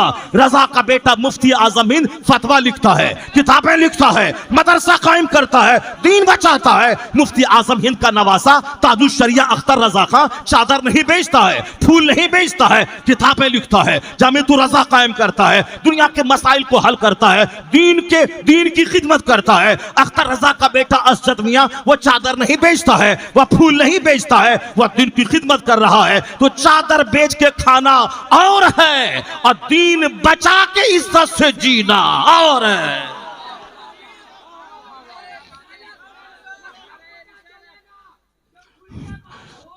मैं ये कहना चाहता हूं कि जो दीन का काम करेगा उसके खिलाफ ये मुजाविर चिढ़ता है, जाहिल मुजाविर, ये दाढ़ी मूंढने वाला, ये क्या जाने रजा कौन है, रजा का काम क्या है, उसका बेटा कौन है। रजा का बेटा है मुफ्ती आजम हिंद, रजा का बेटा है हुज्जतुल इस्लाम, उसका पोता है मुफस्सिर आजम हिंद, उनका पड़पोता है अख्तर रजा खां। लोग कहने लगे कि बरेली, उसको वो भी कहने लगा बरेली में मदरसा कहाँ है बड़ा, कॉलेज कहाँ है बड़ा, यूनिवर्सिटी कहाँ है बड़ी। मैं कहता हूं बरेली मेरा मरकज है। वो मरकज इसलिए नहीं है कि बरेली में वहां बड़ी यूनिवर्सिटी है, बड़ा मदरसा है, नहीं। कौन बोला? आला हजरत ने कहा ये गुस्ताख हैं, ईमान के लुटेरे हैं, ऐसा लिखा है, उससे अपने ईमान को बचाना। मैंने उन दुश्मनों का चेहरा पहचाना रजा के पहचानवाने से, और रजा ने कहा जान है इश्क मुस्तफा, रोज फजू करे खुदा, जिसको हो दर्द का मजा, ना से दवा उठाई क्यों, जाने ईमान है मुस्तफा, कंज़े ईमान है मुस्तफा, रूहे ईमान है मुस्तफा। मुस्तफा ने ही बताया कि अल्लाह एक है। उन्होंने कहा ये कुरान अल्लाह का कलाम है, मुस्तफा से हट के मत जीना, मुस्तफा की मोहब्बत ही जाने ईमान असल ईमान है। हुजूर पे होने वाले हमलों को अहमद रजा खान ने सीना देकर उन्होंने हमले को बचाया है, अपने सीने को गालियों से लैन तैन से जख्मी किया है, मुस्तफा के नामूस की हिफाजत की है। तो अहमद रजा सिपाही बनकर तहफ़्फ़ुज़े नामूस रिसालत का फरीज़ा अंजाम दिया है, इन सारे दुश्मनों का चेहरा बेनकाब किया है। वरना हम भी जी भर के गाली देते, हम भी जी भर के मुस्तफा के गुस्ताखों का साथ देते, मगर अल्लाह का करम है हमने अहमद रजा को जाना, उनको पहचाना, आज मैं ईमान मेरा बच रहा है। इसलिए मैं कहता हूं बरेली मेरा मरकज है। तो जो बोलता हमारे यहाँ मदरसा बड़ा है, ये मरकज है, वहां मदरसा नहीं है, तो बरेली मरकज मदरसा की वजह से नहीं है। जैसे मदीना मेरी राजधानी है, मदीने का गवर्नर वहाबी, मस्जिद नबी का इमाम वहाबी, वहां का चेयरमैन वहाबी, हमें उससे क्या मतलब है। मदीना मरकज है, कयामत तक रहेगा, चूंकि मेरे सरकार वहां है, तो सरकार की वजह से मरकज है। इसलिए चाहे कोई हाकिम वहाबी रहे उससे क्या मतलब होता है, चाहे मस्जिद नबी का इमाम वहाबी रहे उससे क्या मतलब उस इमाम से मरकज मदीना नहीं है, राजधानी मुस्तफा की वजह से है। इसलिए कहा आला हजरत ने होते कहां खलीलो बिना काबा बिना लौलाक वाले साहिबी, ये सब तुम्हारे घर की है। आज बिना है, मुज़दलिफा अरफात है, ये सारी बहार मुस्तफा के कदमों की वजह से है। तो जिस तरह मदीना राजधानी है, उसी तरह हिंदुस्तान में ईमान दिया अजमेर वाले ख्वाजा ने, और करोड़ों का ईमान बचाया बरेली वाले अहमद रजा खान ने। अहमद रजा खान ने अब जब बरेली वाला ईमान बचा रहा है तो बरेली सुन्नियों का मरकज है, बरेली सुन्नियों का मरकज है। ना रहे जामिअतुर रजा, ना रहे मंजर इस्लाम, ना रहे मजहर इस्लाम, जब तक रजा की कब्र है बरेली में, बरेली सुन्नियों का मरकज रहेगा। सुभान अल्लाह, सुभान अल्लाह। रजा की वजह से बरेली मरकज है। कोई मदरसा ढूंढ रहा है, कोई कॉलेज ढूंढ रहा है, कोई यूनिवर्सिटी ढूंढ रहा है तो दिल्ली 22 ख्वाजाओं की चौखट, वहां तो है बहुत बड़े बड़े मुफस्सिर पैदा हुए, लेकिन वो किसी जमाने में दिल्ली से नूर हासिल लेता था पूरा हिंदुस्तान। मगर जब से आला हजरत ने दीन की खिदमत की है, बरेली की तरफ सारे हिंदुस्तान बर्रे सगीर के लोग मुतवज्जह हैं। इसे मैं कहता हूं मुसलमानों से, तुम मोहम्मद अली इंजीनियर मिर्जा की क्लिप पर सुन सुन करके क्यों अपने आप को राफिजियत से करीब कर रहा है, क्यों अपने आप को वहाबियत से करीब कर रहा है, क्यों अपने आप को मरकज से दूर कर रहा है। ये इंजीनियर मिर्जा ये हिंदुस्तान का नहीं पाकिस्तान का है, तो तू हिंदुस्तान छोड़ के पाकिस्तान के एक मौलवी नहीं इंजीनियर की उसको उसकी रस्सी को थामे हुआ है। तू अपने मरकज से बिदक रहा है, उसकी चिकनी चपड़ी बातें सुन सुन करके अपना अकीदा अपना दीन धर्म बर्बाद कर रहा है। हिंदुस्तान में क्या नहीं है जो तू पाकिस्तान के इंजीनियर को तक रहा है, पाकिस्तान के किसी डॉक्टर को तक रहा है। तुम्हारा दिमाग भ्रष्ट हो गया क्या? हिंदुस्तान के बारे में नहीं तुमने जाना?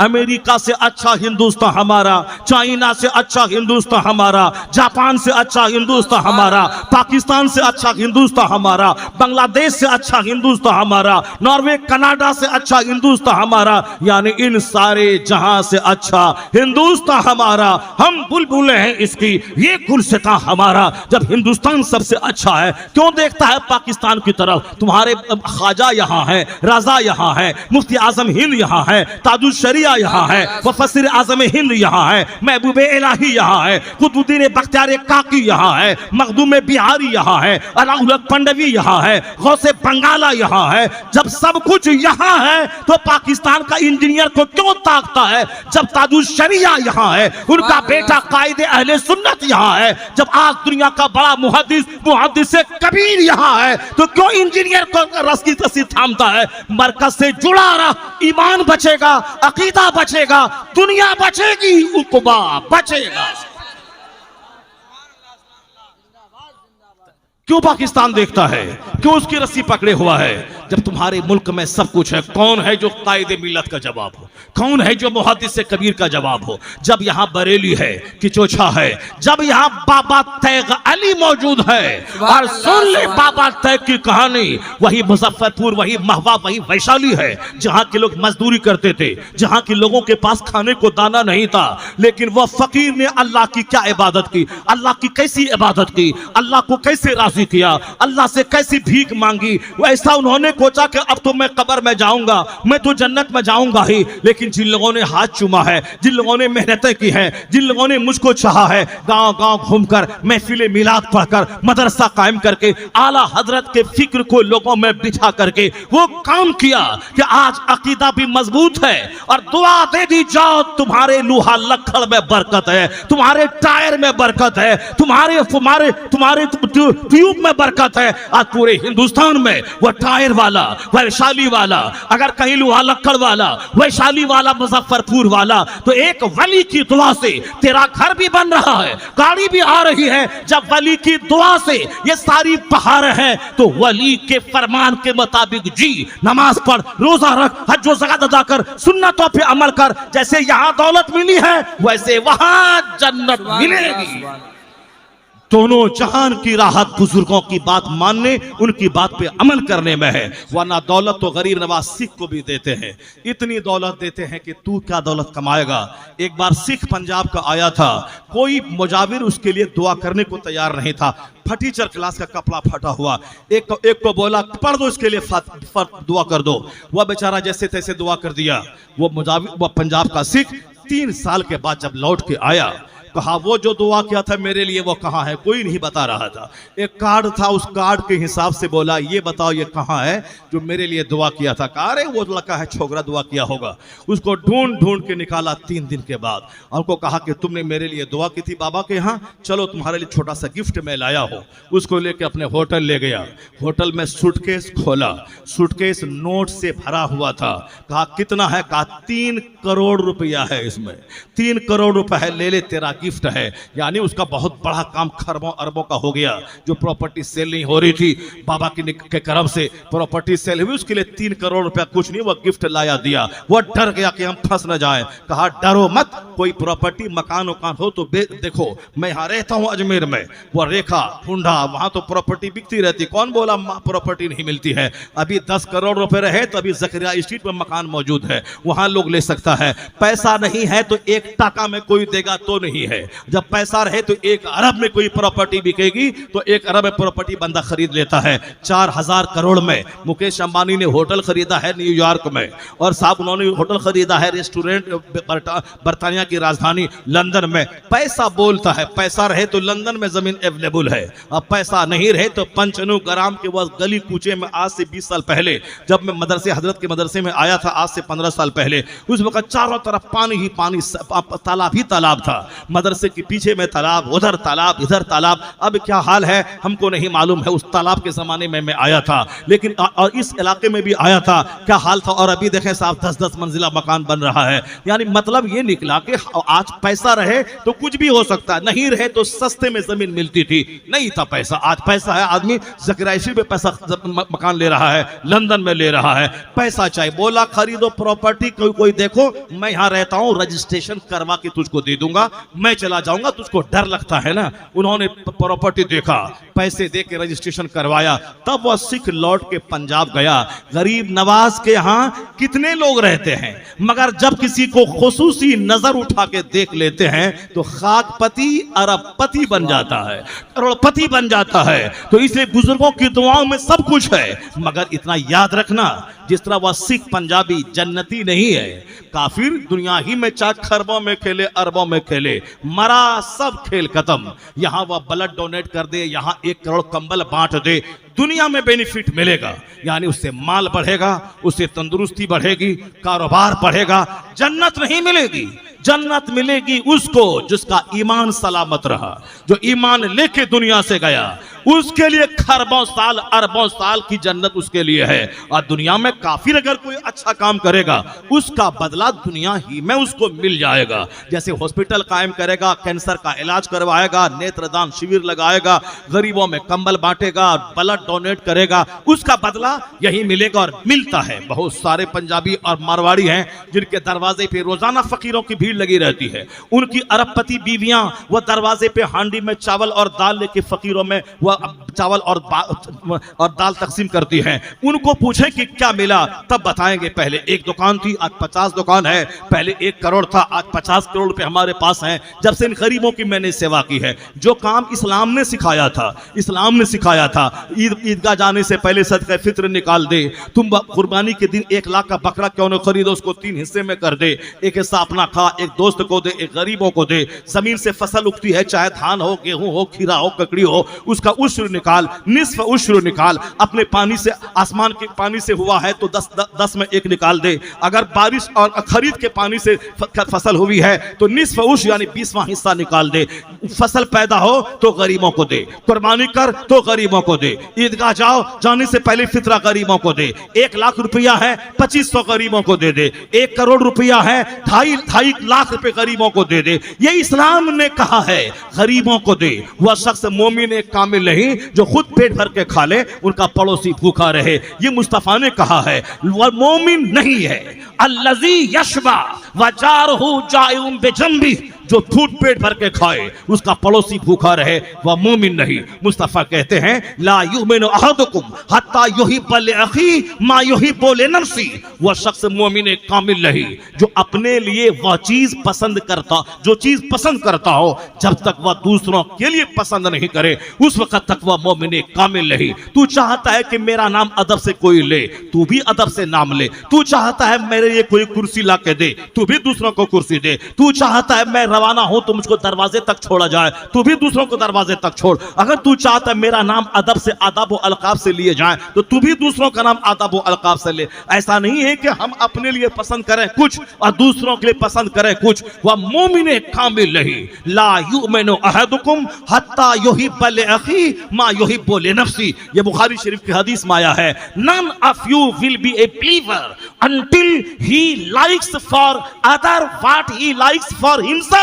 जब तक वो अपने लिए जो चीज पसंद करता है दूसरों के लिए पसंद नहीं करे, उस वक्त तक वह मोमिन नहीं है। मुस्तफा के पास एक सहाबी आया, का हुजूर अय्यु सदक़त अफजल, इन्ना उम्मी मातत, मेरी मां मर गई है, कौन सा सदका करूं? हुजूर ने कहा पानी। नहीं बोला 10 कुरान पाक मुसहफ शरीफ को खरीद के मस्जिद में दे दे। यहां दिखाने वाली बात चालू हो गई कि हम बाप मरा, अब 50 पारे खरीद के लाया, बक्सा नाम लिख दिया, ये फला मोहसिन अपने बाप एहसन की तरफ से इसाले सवाब किया है। क्यों? ये जो 500 टका लगा है वह पेटी खरीदने में, वह कुरान पाक का नुस्खा लेने में 500 लगा है, तो 500 लगा है तो उसका फायदा मिलना चाहिए। बाप मरा है, जहन्नम में जले कि बिच्छू काटे कि सांप काटे, पर मेरा 500 लगा है, नाम तो मेरा होना चाहिए। इसीलिए लिखो उसमें मोहसिन की तरफ से अपने बाप एहसन के लिए इसाले सवाब ने कुरान शरीफ इस मस्जिद में दिया है, ताकि जब भी नमाजी मस्जिद में जाए वहां बक्सा में लिखा हुआ रहे मोहसिन। अरे मोहसिन ने दिया है, इसीलिए दिया है। 500 लगा है तो अब जब तक वह बक्सा रहेगा मोहसिन का नाम होता रहेगा। इतने गिर गए तुम, कोई नेकी करना नहीं चाहती खुफिया तौर पर, ताकि मेरा खुदा जाने और कोई नहीं जाने। अगर इतना दर्द है बाप से तो कोई नहीं मिलेगा ऐसा बेटा जो रात के सन्नाटे में बाप की कब्र पे जाके तन्हाई में रो के बख्शिश की दुआ करे। 1 लाख आदमी बेदिली के साथ दुआ करे, वह दुआ रद्द हो जाएगी। और जो दिल से आंसुओं के साए में दुआ एक बेटा करे, वह दुआ काबिल कबूल हो जाएगी। नहीं है वैसा कोई हमदर्द, जब सारे लोग अपने सेल्फिश और मफाद परस्ती में जी रहे हैं। जब तेरा बेटा भी तेरा नहीं है तो फिर तू क्यों उसके लिए मर रहा है? अकलमंद है वो जो बच्चों को पाले अपनी आखिरत बचा के, जो अपना घर बनाए अपनी आखिरत बचा के, जो गाड़ी खरीदे अपनी जन्नत बचा के, जो समाज में नेतागिरी करे अपनी जन्नत बचा के। ऐसा नहीं कि इलेक्शन में जीता, एमएलए बना, मंत्री बना तो हिंदुओं ने उसे अबीर और गुलाल से नहला दिया।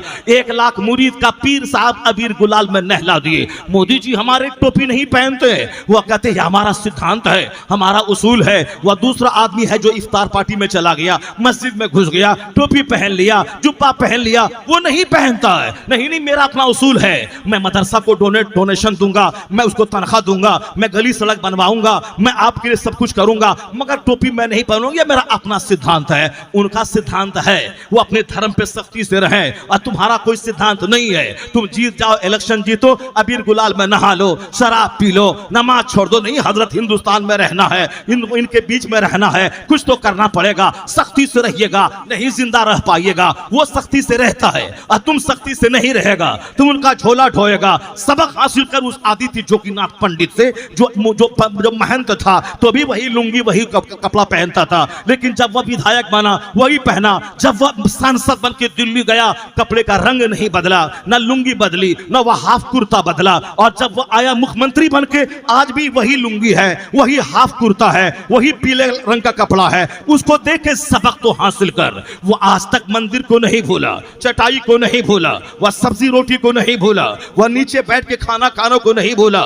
मुख्यमंत्री के रूम में रहने के बावजूद वो अपना रंग नहीं बदला। और तुम है, जब तक नहीं मिला है कोई पद तो मौलाना साहब, मौलवी साहब, पीर साहब, जलसा कमेटी का सदर साहब, ठीक है। और जहां वार्ड काउंसलर बन गया, बोली बदल गई, अरे मौलाना साहब आप ही लोगों को उठवाएंगे, ये भी तो वोट दिया है, वो भी तो वोट दिया है, तो ज्यादातर उसी के पास रहना है। मौलवी से दूरी, अपने लोगों से दूरी। ये कितना मुसलमान का काम करें, हमको तो वोट सब दिया है, सबको हम ढोएंगे। ये बात को बोलने के लिए कौन बोला कितना मुसलमान का काम करे? हर क्षेत्र के सारे लोग हैं, सबका तुम काम कर, मगर अपने चाचा का, अपने भतीजे का, अपने ओलमा का, अपने पड़ोसी का भी तो कोई हक है। नहीं, वोट दिया हमने कि मेरा अपना है। अब यह पिछलग्गू बन गया कुफारो मुशरिकीन का, उनके दरवाजे पे भीड़ उसी की लगी है। पहले लुंगी पहनता था, अब हाफ पैंट पहनने लगा। अब जहां वार्ड काउंसलर बना, अब साहब शर्ट बदल गया। जहां विधायक बना, अब साहब अंदाज बदल गया। जहां वो सांसद बन के दिल्ली पहुंचा, अब शराब है, 5 स्टार होटल है, मस्तियां हैं, 2-4-10 काफिर दोस्त हैं, उनके साथ में रहना है।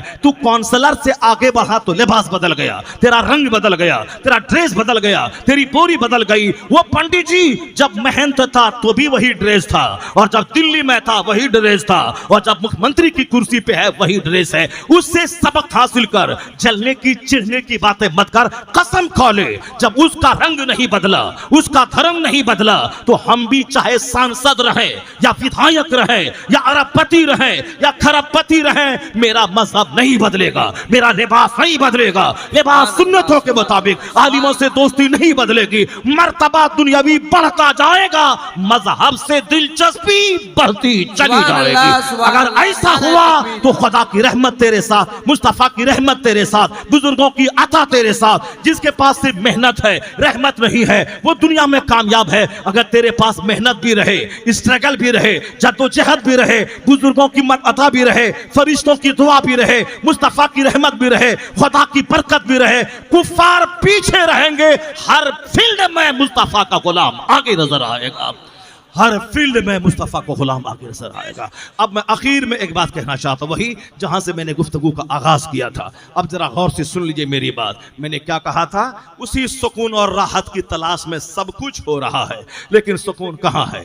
लता मंगेशकर जिसका नाम मैंने लिया, हिंदुस्तान में सबसे कीमती घर उसका, लेकिन उससे जब किसी ने इंटरव्यू लिया, इंटरव्यू ये लिया कि हाउ डू यू फील, आप क्या महसूस कर रही हैं इस कदर बुलंदी? सुबह अमेरिका में, शाम फ्रांस में, घर में करोड़ों रुपए के ज्वेलरी यानी जवाहिरात, हीरे जवाहिरात और जेवरात मौजूद हैं। अब तो जिसके पास करोड़ों के जेवरात, जिसके पास दुनिया का भरमन, जिसके पास बंबई में मेन जगह पे, नुक्कड़ पे करोड़ों का घर, उसे तो मस्त रहना चाहिए। शोहरत इतनी कि करोड़ों लोग जिनके गाने सुने, मकबूलियत इतनी कि दुनिया भर में कई अवार्ड उसको मिला हो, चाहे भास्कर अवार्ड हो, चाहे फाल्के अवार्ड हो, चाहे पद्म भूषण अवार्ड हो, भारत रत्न अवार्ड हो, न जाने क्या क्या अवार्ड उसको मिला। इतनी अवार्ड की मलका, जेवरात की रानी, शोहरत की मलका, बुलबुले हिंद, उनसे जब किसी ने इंटरव्यू लिया आज से 10 साल पहले, कहा हाउ डू यू फील, इस शोहरत, इस मकबूलियत, इस दौलत के ढेर पे बैठने के बाद क्या फील हो रहा है आपको? उनका जवाब था, जो मैं ढूंढती थी, जो मैं चाहती थी, मुझको नहीं मिला।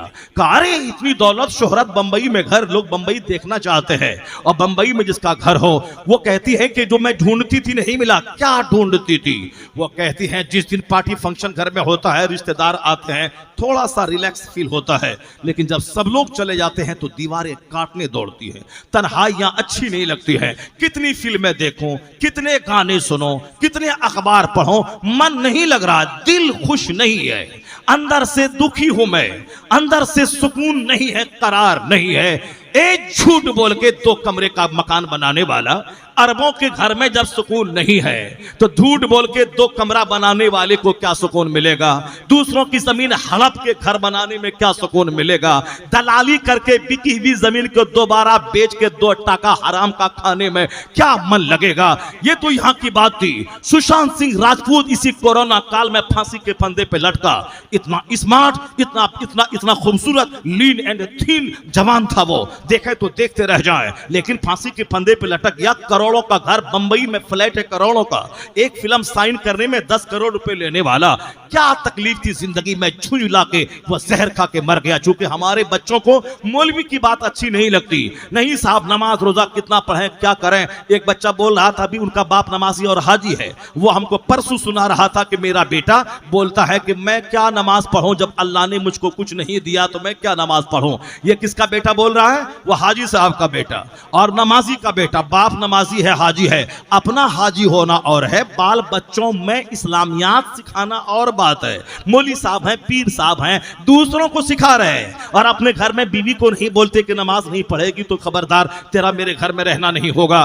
बच्चों को जब ये खुदे जाके वहां टांग पसार के सोएंगे तो क्या बीवी और क्या बच्चों को समझाएंगे? पीर साहब है, खूब मुरीदों के बीच में मुर्ग मुसल्लम चल रहा है साहब, पुड़िया पे पुड़िया, सिगरेट पे सिगरेट चल रहा है। लोग कहते मेरे पीर को फ्लैग बड़ा पसंद है, इसलिए तोहफे में फ्लैग लाके देते हैं। मेरे पीर को गुटखा बड़ा पसंद है, रजनी गंधा लाके पीर साहब को दे रहे हैं। अब पीर साहब फाड़ते हैं, खाते हैं, फेंकते हैं, एक दिन में 100 सिगरेट। ये पीर साहब हैं, जैसा मुरीद वैसा पीर। पीर को सिगरेट पसंद है तो मुरीद सिगरेट का डब्बा देता है। कैसा वक्त बदल गया। आज से 50 साल पहले पीर को मुसल्ला पसंद था, पीर को तस्बीह पसंद थी, पीर को किताब पसंद थी, पीर को बहार शरीयत पसंद थी, पीर को कशफुल महजूब पसंद थी। पीर को मुरीद सोचता था मेरे पीर को कशफुल महजूब पसंद है, मेरे पीर को अहयाउल उलूम पसंद है। किताब का गिफ्ट लाते थे, मुसल्ला देते थे, कीमती कीमती तस्बीह के दाने। मेरे पीर को इससे बड़ी मोहब्बत है। और आज कैसा वक्त बदल गया। पीर को फ्लैग पसंद है, पीर को गुटखा पसंद है, पीर को रजनीगंधा पसंद है। इस फितनो फसाद के वक्त में भी एक पीर मेरा था बरेली में, जब भी देखा दर से बुखारी देता देखा, जब भी देखा वो मुफ्तियाने कराम की झुरमुट में देखा, जब भी देखा नमाज पढ़ता देखा, सजदा करता देखा, अमरे बिल मारूफ करता देखा, जब भी देखा तस्बीह पढ़ता देखा, जब भी देखा गेस्ट हाउस में मुरीदों को समझाता देखा। अमेरिका में भी रहे तो दीन का काम, बिहार के देहात में रहे तो भी तस्बीह, जिक्र, दुरूद और मुफ्तियाने कराम को उसकी इस्लाह करना, उसको बताना। ये मुफ्ती आजकल के पीरों की झुरमुट में वह कौन पीर था जिसको देखने के लिए हिंदुस्तान का प्रधानमंत्री 7 घंटे से बरेली में बैठा हुआ सर्किट हाउस में, मगर उसने मुलाकात नहीं की। यह बाबरी मस्जिद का कातिल, मैं उसका चेहरा नहीं देखना चाहता, मैं उससे मिलना नहीं चाहता। यहां वार्ड काउंसिलर से सेल्फी लेने वाला, विधायक से सेल्फी लेने वाला, मुखिया जी के पीछे पीछे झोला लेके चलने वाला, उसकी चप्पल सीधी करने वाला, ये चला है ताजुल शरिया के खिलाफ बोलने के लिए। 7 घंटे तक नरसिम्हा राव बैठा रहा ताकि मुलाकात करो, मगर मेरे शेख ने बाबरी मस्जिद के उस कातिल से मुलाकात नहीं की और अपनी बेटी के घर चले गए बहेड़ी, ताकि कोई मेरा मौलवी भाई मुझ पर प्रेशर बनवा के 100 बीघा जमीन देगा मदरसा के लिए, मिल लीजिए। नहीं मिला। ये क्या जमीन देगा? अल्लाह चाहेगा तो 100 एकड़ जमीन पे जामे तो रसा बन जाएगा। नहीं उससे मिला। कि हमें बुजुर्गों के मिशन पे काम करने से फुर्सत कहां, मैं प्रधानमंत्री से मिलूं। ये बता दे कौन था इस दुनिया का पीर जो गौसे आजम की याद ताजा कर दिया? कौन था जो इमाम गजाली की याद ताजा कर गया? कौन था जो दाऊद ताई की याद ताजा कर गया? कौन था जो इस जमाने में अल्लामा कस्तलानी, जलालुद्दीन स्यूती, अल्लामा राजी, अल्लामा गजाली की याद ताजा कर दी? उसी को दुनिया 10 करोड़ मुरीदों का मुर्शिद अख्तर रजा खां अजहरी के नाम से याद करती। अल्लाह सुभान अल्लाह। अब जरा गौर से सुनिए मेरी आखिरी बात, जो बात मैंने क्यों इस तरह की तमहीद मैंने आपके सामने रखी। 2024 शुरू हो चुका है। 2023 में जितना कुछ हुआ उसको तन्हाई में बैठ के उसको कॉपी में नोट कीजिए। कितना झूठ बोला, कितना शराब पिया, कितना फजूल बात मैंने की, कितना बैठ बैठ के नमाज मैंने छोड़ी। अब कसम खा लें कि 2024 की पहली नमाज, 2024 की पहली नमाज, इधर गौर से सुनो, 2024 की पहली नमाज फज्र आ रही है। ये नमाज फज्र कज़ा न होने पाए और कसम खा ले कि या अल्लाह, जब नमाज पढ़ना फर्ज आज़म है, रसूल ने कहा है क़यामत के दिन सबसे पहला सवाल नमाज का होगा। बहुत सारे लोग 2023 में मर गए, मंत्री मर गए, इंजीनियर मर गए, IAS ऑफिसर मर गए, बहुत बड़े बड़े दीन के काम करने वाले लोग मर गए। तो फिर मुमकिन है कि 2024 आपके लिए मौत का पैगाम लेके आया हो सकता है कि कल आपकी मौत हो, आपको खबर नहीं। लोग तो हाथ पैर खूब मारता है मगर फरिश्ता कांधे पे मौत की तलवार लेके लटकता रहता है। मुमकिन है कि 2024 हमारे और आपके लिए जिंदगी का आखिरी साल हो। जब ये आखिरी साल है, जब तक यह सांस चल रही है, उस वक्त तक इबादत करने का मौका है। कम से कम आप शुरू कर दें कि 2024 मेरी जिंदगी का आखिरी साल है। अगरचे अल्लाह ताला आपको 50 साल की लंबी उम्र दे, 100 साल की लंबी उम्र दे, मगर यह सोच लें कि 2024 मेरी जिंदगी का आखिरी साल है। तो फिर 2024 को कसरत से इबादत में, सजदों में, जिक्र और दुरूद में आप गुजारने की अहद कर लें। मालूम है आपको, एक क्रिश्चियन खातून को अमेरिका में जब पता चला उसको कैंसर हो गया है। अब कैंसर का कोई आंसर नहीं है दुनिया में। जब 3rd स्टेज पे कैंसर पहुंच जाए कोई इलाज नहीं है।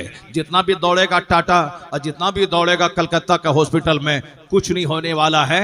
जो वक्त है मौत का, और ये मौत की वार्निंग और घंटी है, खतरनाक बीमारी, अब मौत आने वाली है। मगर मुसलमान यहां भागता है, वहां भागता है, उसके पास जाता है, उसके पास क्या हुआ? हाँ, उल्लू आ गया। अब वही उल्लू तुमको बताने आ गया, अब नाचना गाना कूदना मत, मुमकिन है कि कल मौत आ जाए।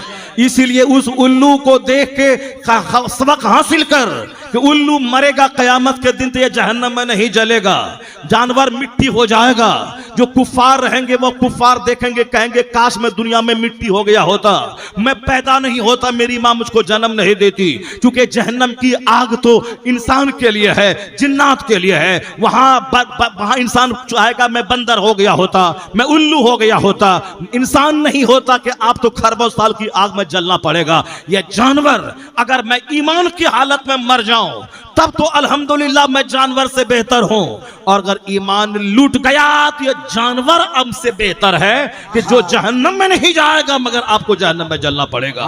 बहुत बड़े बुजुर्ग से किसी ने कहा था कि आएम बाबा, ये हमारी गाय की दुम अच्छी है या तुम्हारी दाढ़ी अच्छी है? अगर आज कोई पीर साहब कोई हामी को कोई बोल दे तो मेरा 10 आदमी है यहाँ चाहने वाला, वो बोलेगा चेहरा लाल कर दूंगा तमाचा मारकर, मेरे हजरत को तुमने क्यों बोला कि दाढ़ी के बाल अच्छे हैं या गाय की पूंछ अच्छी है? क्यों बोला? बदतमीज, बेहया, बेशरम। उस्ताद का, आलिम का यही अदब है, मारेगा तो 4 तमाचा, चेहरा लाल करेगा। मगर नहीं, वो मेरे शेख थे हजरत मालिक बिन दिनार। जब कहा उस तेलिन ने कि मेरी गाय की दुम अच्छी है या तेरी दाढ़ी के बाल, तो बाबा को गुस्सा नहीं आया। आजकल बाबा को गुस्सा बहुत आता है क्योंकि बाबा गुटखा खाता है, बाबा बीड़ी पीता है, बाबा सिगरेट पीता है, बाबा गरम गरम चाय 25 बार पी लेता है। जिक्र नहीं, दरूद नहीं, कलमा नहीं, तस्बीह नहीं, तिलावत नहीं, मगर गरम गरम चाय बाबा पीता है और गोश्त डेली खाता है। मुरीद बोलता है कि बाबा ये कलेजी है, ये गुर्दा है, और ये फेफड़ा है, ये सीने की हड्डी है, ये बाजू का गोश्त है। बाबा देता जा रहा, बाबा खाता जा रहा है। और जब बाबा खातेगा तो बाबा सोएगा, बाबा सोएगा तो टोकरी की तरह निकलेगा। फजर गायब, जोहर गायब, अजान होगी, बाबा बाथरूम जाएगा। तो आजकल का बाबा बाथरूम जाने वाला, अजान के बाद बाथरूम जाने वाला, खा खा के सो करके पेट ऊंचा करने वाला, वो बाबा था जो कम खाता था, जो कम बोलता था, जो कम सोता था। जो ज्यादा खाएगा ज्यादा बोलेगा, जो ज्यादा बोलेगा ज्यादा सोएगा, जो ज्यादा सोएगा खोएगा। वो आदमी वह जो कम खाता हो, जो कम बोलता हो, कम सोता हो, तब वह बाबा रात भर जागता था। तो फिर रात भर जागने में दुआ करता था। बाबा उस दुआ से कौम की तकदीर बदलती थी। आसपास के 40 घरों पे उनके सजदे के सदके में रहमतों की बारिश होती थी। वो बाबा का आजकल बहुत गरम गजा खाते हैं, अब बाबा को गुस्सा बहुत आता है। अगर बाबा की तौहीन हुई तो मुरीद उससे डबल गुना गुस्सेदार हो जाता है। बोलता मेरे बाबा की तौहीन की मार के खाल खींच लेंगे, न नमाज है, न रोजा है, न हज है, न ज़कात है। अब पीर साहब की तौहीन हुई तो मार के खाल खींच लेंगे। ये पंचनोग्राम में, तपस्या में, इन इलाकों में बहुत पीर बाबा है, न नमाज है, न रोजा है, बस पीर बाबा बने हुए हैं। काला बाबा, पीला बाबा, लाल बाबा, हरा बाबा। इन्हीं गली कुचों में जाकर के जाहिलों को, गरीबों को उल्लू बनाना है। काला बाबा, पीला बाबा, नीला बाबा, और काला कपड़ा काला बाबा, लाल कपड़ा लाल बाबा, पीला कपड़ा पीला बाबा। जो पीला कपड़ा पहन के मुरीदों को बेचारा गरीब बन के साहब रेडी चला के 2 टका कमाया है और 1 टका पीर को तोहफा दिया है, उसी में मस्त है, खा खा के सोया है। अभी हम एक जगह गए थे 10 दिन पहले मध्य प्रदेश में, बोला ये पीर बाबा बड़ा बाबा है और ये इनके बाप का मजार है। तो हमने बाद में सुना कि बाप का मजार है, मगर मैं जिस तरह की बातें करता हूं उस तरह की बातें मैंने की। वह शख्स अच्छा नहीं है जो बाप की कब्र की चादर बेच के खाता हो। बाप बेटा वो है जो अपने बाप का मान सम्मान ऊंचा करता हो, ताकि आने वाला दिन लोग देखें उनके बेटे को तो लोग कहें जब बेटा इतना बेमिसाल है तो बाप कितना बेमिसाल होगा। इसलिए तो मैं कहता हूं आजकल बोलापन, मेरा बाप मेरा बाप, मेरा बाप मेरा बाप मत बोल। तू क्या है?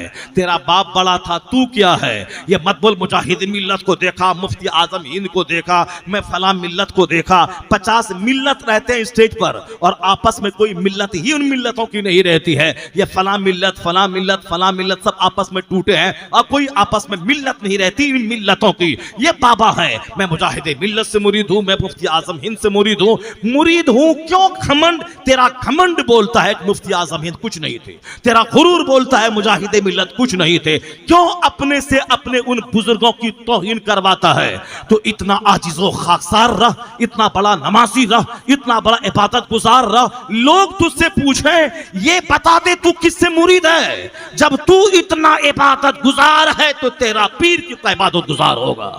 अपने घमंड, अपने सूखापन से अपने पीर को बदनाम मत कर, बल्कि इस कदर तू गीला बन जा, इस कदर नेक बन जा के लोग कहें पूछें तुझसे तू किसकी सोहबत में रहा, किन के हाथ पर तूने हाथ दिया और तू किसका मुरीद हुआ कि जिसकी झलक तेरे अंदर पाई जाती है। सब सूखे हो गए। मस्जिद बना के नाम ऊंचा करना, मदरसा बना के नाम ऊंचा करना, मीनार बना के नाम ऊंचा करना, यानी खोखली राजनीति करना। अब जरा आखिर में मेरी बात गौर से सुनिए, जिसके चलते आप परेशान हो रहे हैं। जब लता मंगेशकर कहती है जो मैं चाहती थी नहीं मिला, वो क्या चाहती थी? सुकून दिल, सुकून कल्ब। जब उनके पास सुकून नहीं है तो फिर ये छोटे से घर कलकत्ता में क्या सुकून रहेगा? चार्ली चैपलिन जो ब्रिटिश कॉमेडियन स्टार है, फिल्म स्टार, जो हिंदुस्तान के फिल्म स्टार से बड़ा, जिसको सारी दुनिया पढ़ती है और देखती है। गूगल खोलें, चार्ली चैपलिन का नाम लें, वहां से एक मकूला आएगा, I like to walk in the rain, nobody can see my tears. मैं बारिश में टहलना चाहता हूं ताकि इतना जी भर के रोऊं कि कोई मेरे आंसू को देख नहीं पाए। बारिश होगी, मैं रोऊंगा, लोग समझेंगे बारिश हो रही है, पानी पड़ रहा है, मैं जी भर के रोना चाहता हूं। I like to walk in the rain, nobody can see my tears. मैं बारिश में टहलना चाहता हूं ताकि कोई मेरे आंसू को देख नहीं पाए। करोड़ों फैंस है, अरबों का घर है, दुनिया में शोहरत मकबूलियत है, मगर सुकून दिल नहीं है उसके पास। तो ए सुकून, वेयर आर यू, कहां है तू? चार्ली चैपलिन के घर में चैन नहीं, लता मंगेशकर के घर में सुकून नहीं, सुशांत सिंह राजपूत ने झुंझुला के फांसी के फंदे पे लटक के जान दे दी, वहां सुकून नहीं। खरबों में खेलने वाली हीरोइन बंबई की सड़ गई, पुलिस वाले 5 दिन दरवाजा तोड़कर उनकी सड़ी हुई लाश को निकाला, जब वहां सुकून नहीं। ममता की कैबिनेट में मंत्री एक शख्स 3 मंजिला मकान से कूद करके वह जान दे दी। चूंकि जिंदगी में सुकून नहीं तो कोई मंत्री जान दे रहा है, कोई लता मंगेशकर जान दे रही है, वो चार्ली चैपलिन वो जी भर के रोना चाहता है। इसका मतलब ये निकला कि जहां तू सुकून ढूंढता पियानो बजाने में, नाचने गाने में, गोवा में डुबकी लगा के नंगे बालू पे सोने में, कुबरी पे अब बालू पे सो करके एंजॉय करना चाहता है, ये तो अज़ाबे इलाही है कि करोड़ों का घर छोड़ के तू रेत पे आके जंगल में सो के एंजॉय करना चाहता है। जिस घर में इबादत तिलावत ना हो वहां शैतान का बसेरा, जहां शैतान हो वहां दिल कैसे लगेगा? जब सुकून चार्ली के पास नहीं है, लता के पास नहीं है, अंबानी के पास नहीं है, टाटा के पास नहीं है, मुकेश के पास नहीं है, तो फिर तेरे पास सुकून कहां से मिलेगा? तो सुकून है कहां? कुरान जवाब देता है, अला बिज़िक्रिल्लाह तत्मइन्नुल कुलूब। जान ले, दिलों को आराम अल्लाह के जिक्र में मिलता है। जहां जिक्र है वहां सुकून है, जहां सजदा है वहां सुकून है, जहां तिलावत है वहां सुकून है, जहां दुरूद है वहां सुकून है। अपने किराए के घर को सजदों से सजा दे, इबादत से सजा दे, तिलावत से सजा दे। जो मुकेश के घर में नहीं है वो अल्लाह तेरे घर में नाजिल कर देगा, क्योंकि सारा सुकून अल्लाह की याद, अल्लाह के जिक्र में रखा है। अला बिज़िक्रिल्लाह तत्मइन्नुल कुलूब। जान ले कि दिलों को चैन अल्लाह के जिक्र में मिलता है, दिलों को सुकून अल्लाह की याद में मिलता है। यह जिंदगी आज है कल खत्म, यह पानी का बुलबुला आज है कल खत्म। हुजूर ने कहा था, जब सुबह करो तो शाम का इंतजार मत करो, शाम करो तो सुबह का इंतजार मत करो। अपने आप को मुर्दों में शुमार कर ले। 2024 जिंदगी का आखिरी साल समझ लें। फजूल बातों से, फजूल घूमने से, फजूल दोस्ती से परहेज करें। एक सिंसियर लाइफ और एक रिस्पॉन्सिबल लाइफ, जिम्मेदार लाइफ। हुजूर ने कहा है, मिन हुस्न इस्लामिल मर तर्कहु माला यानी। एक मोमिन के इस्लाम का हुस्न यह है जो गैर जरूरी चीजें हैं सबको छोड़ दे। गैर जरूरी घूमना, गैर जरूरी सोना, गैर जरूरी खाना, गैर जरूरी शादी ब्याह, अकीका, बर्थडे पार्टी में खर्च करना, सारी अननेसेसरी चीजों को छोड़ दे। सिर्फ रसूल पाक की सुन्नतों को अपनी जिंदगी में नाफिज कर लें। फिर क्या हाल होगा? जिनकी सुन्नत पे अमल करेंगे उनकी नजर में आप रहेंगे। जो मुस्तफ़ा की नजर में रहेंगे, मुस्तफ़ा उसे बेसहारा नहीं छोड़ेगा। मुस्तफ़ा जाने रहमत अपनी निगाहों में रखेंगे तो यहाँ मुस्तफ़ा की रहमतें, मरने के बाद मुस्तफ़ा की शफाअत, दोनों जहान की खुशहाली का राज इसी में है कि बमुस्तफ़ा बरसा खेशरा के दीने हमाउस गर बऊ न रसीदी तमाम बू लहबियस। अपने आप को नबी के कदमों में डाल दें, सरापा दीन वही है, और उस जो वहां तक नहीं पहुंचा उसमें और अबू लहब में कोई फर्क नहीं है। अल्लाह तबारक व तआला हमको और आपको सबों को नबी का सच्चा गुलाम बनने की तौफीक अता फरमाए। जरा जोर से बोले ना आमीन। मैं मालूम हो कि आप शब्बीर के लिए परेशान हो रहे हैं, मुझे मालूम है। आप कहाँ शब्बीर भाई, आ गए क्या? आ गए? हाँ माशाअल्लाह। इसीलिए सब परेशान हैं, सब परेशान हैं। चलिए, बहुत बहुत आपके के सब्र को मैं दाद देता हूं। आपने नहीं कहा मुझसे कि आप तकरीर बंद कीजिए, चुप रहो। आपने नहीं कहा मुझसे कि तकरीर बंद कीजिए, आपने बोला तकरीर बंद कीजिए, नहीं बोला। कमेटी वाला बोला कि बस मुख्तसर, नहीं बोला। हमारे हजरत ने कहा मुख्तसर, नहीं कहा। पैर में धक्का मारा, नहीं मारा। पीछे से कपड़ा खींचा, नहीं खींचा। नहीं खींचा किसी ने। मैंने खुद से जी भर के अपनी बातें करके मैं तकरीर खत्म कर रहा हूं। अगर शबीर भाई का ख्याल है इसीलिए मैं खत्म कर रहा हूं, वर नहीं तो 4-4 घंटे बोलने वाला ये 1.5 घंटे में क्या होने वाला है, इस क्या होने वाला। मगर मैं 4 घंटे की बात इस 1.5 घंटे में मैंने पहुंचा दिया है। 4 घंटे की बात मैंने पहुंचा दी है। गिरह बांध के रखिए। नात सुनने से थोड़ा सा मजा मिलता है, मगर मुस्तफ़ा की हदीस सुनने से जिंदगी में इनकलाब पैदा आता है, जिंदगी में तब्दीलियां पैदा होती हैं। अल्लाह ताला आप सारे अच्छे सामीन को सलामत रखे। अल्लाह ताला इन बातों पे मुझे भी और आपको भी अमल करने की तौफीक अता फरमाए। आमीन। व आखिरु दाअवाना अनिल हम्दुलिल्लाहि रब्बिल आलमीन। अस्सलामु अलैकुम व रहमतुल्लाहि व बरकातहू।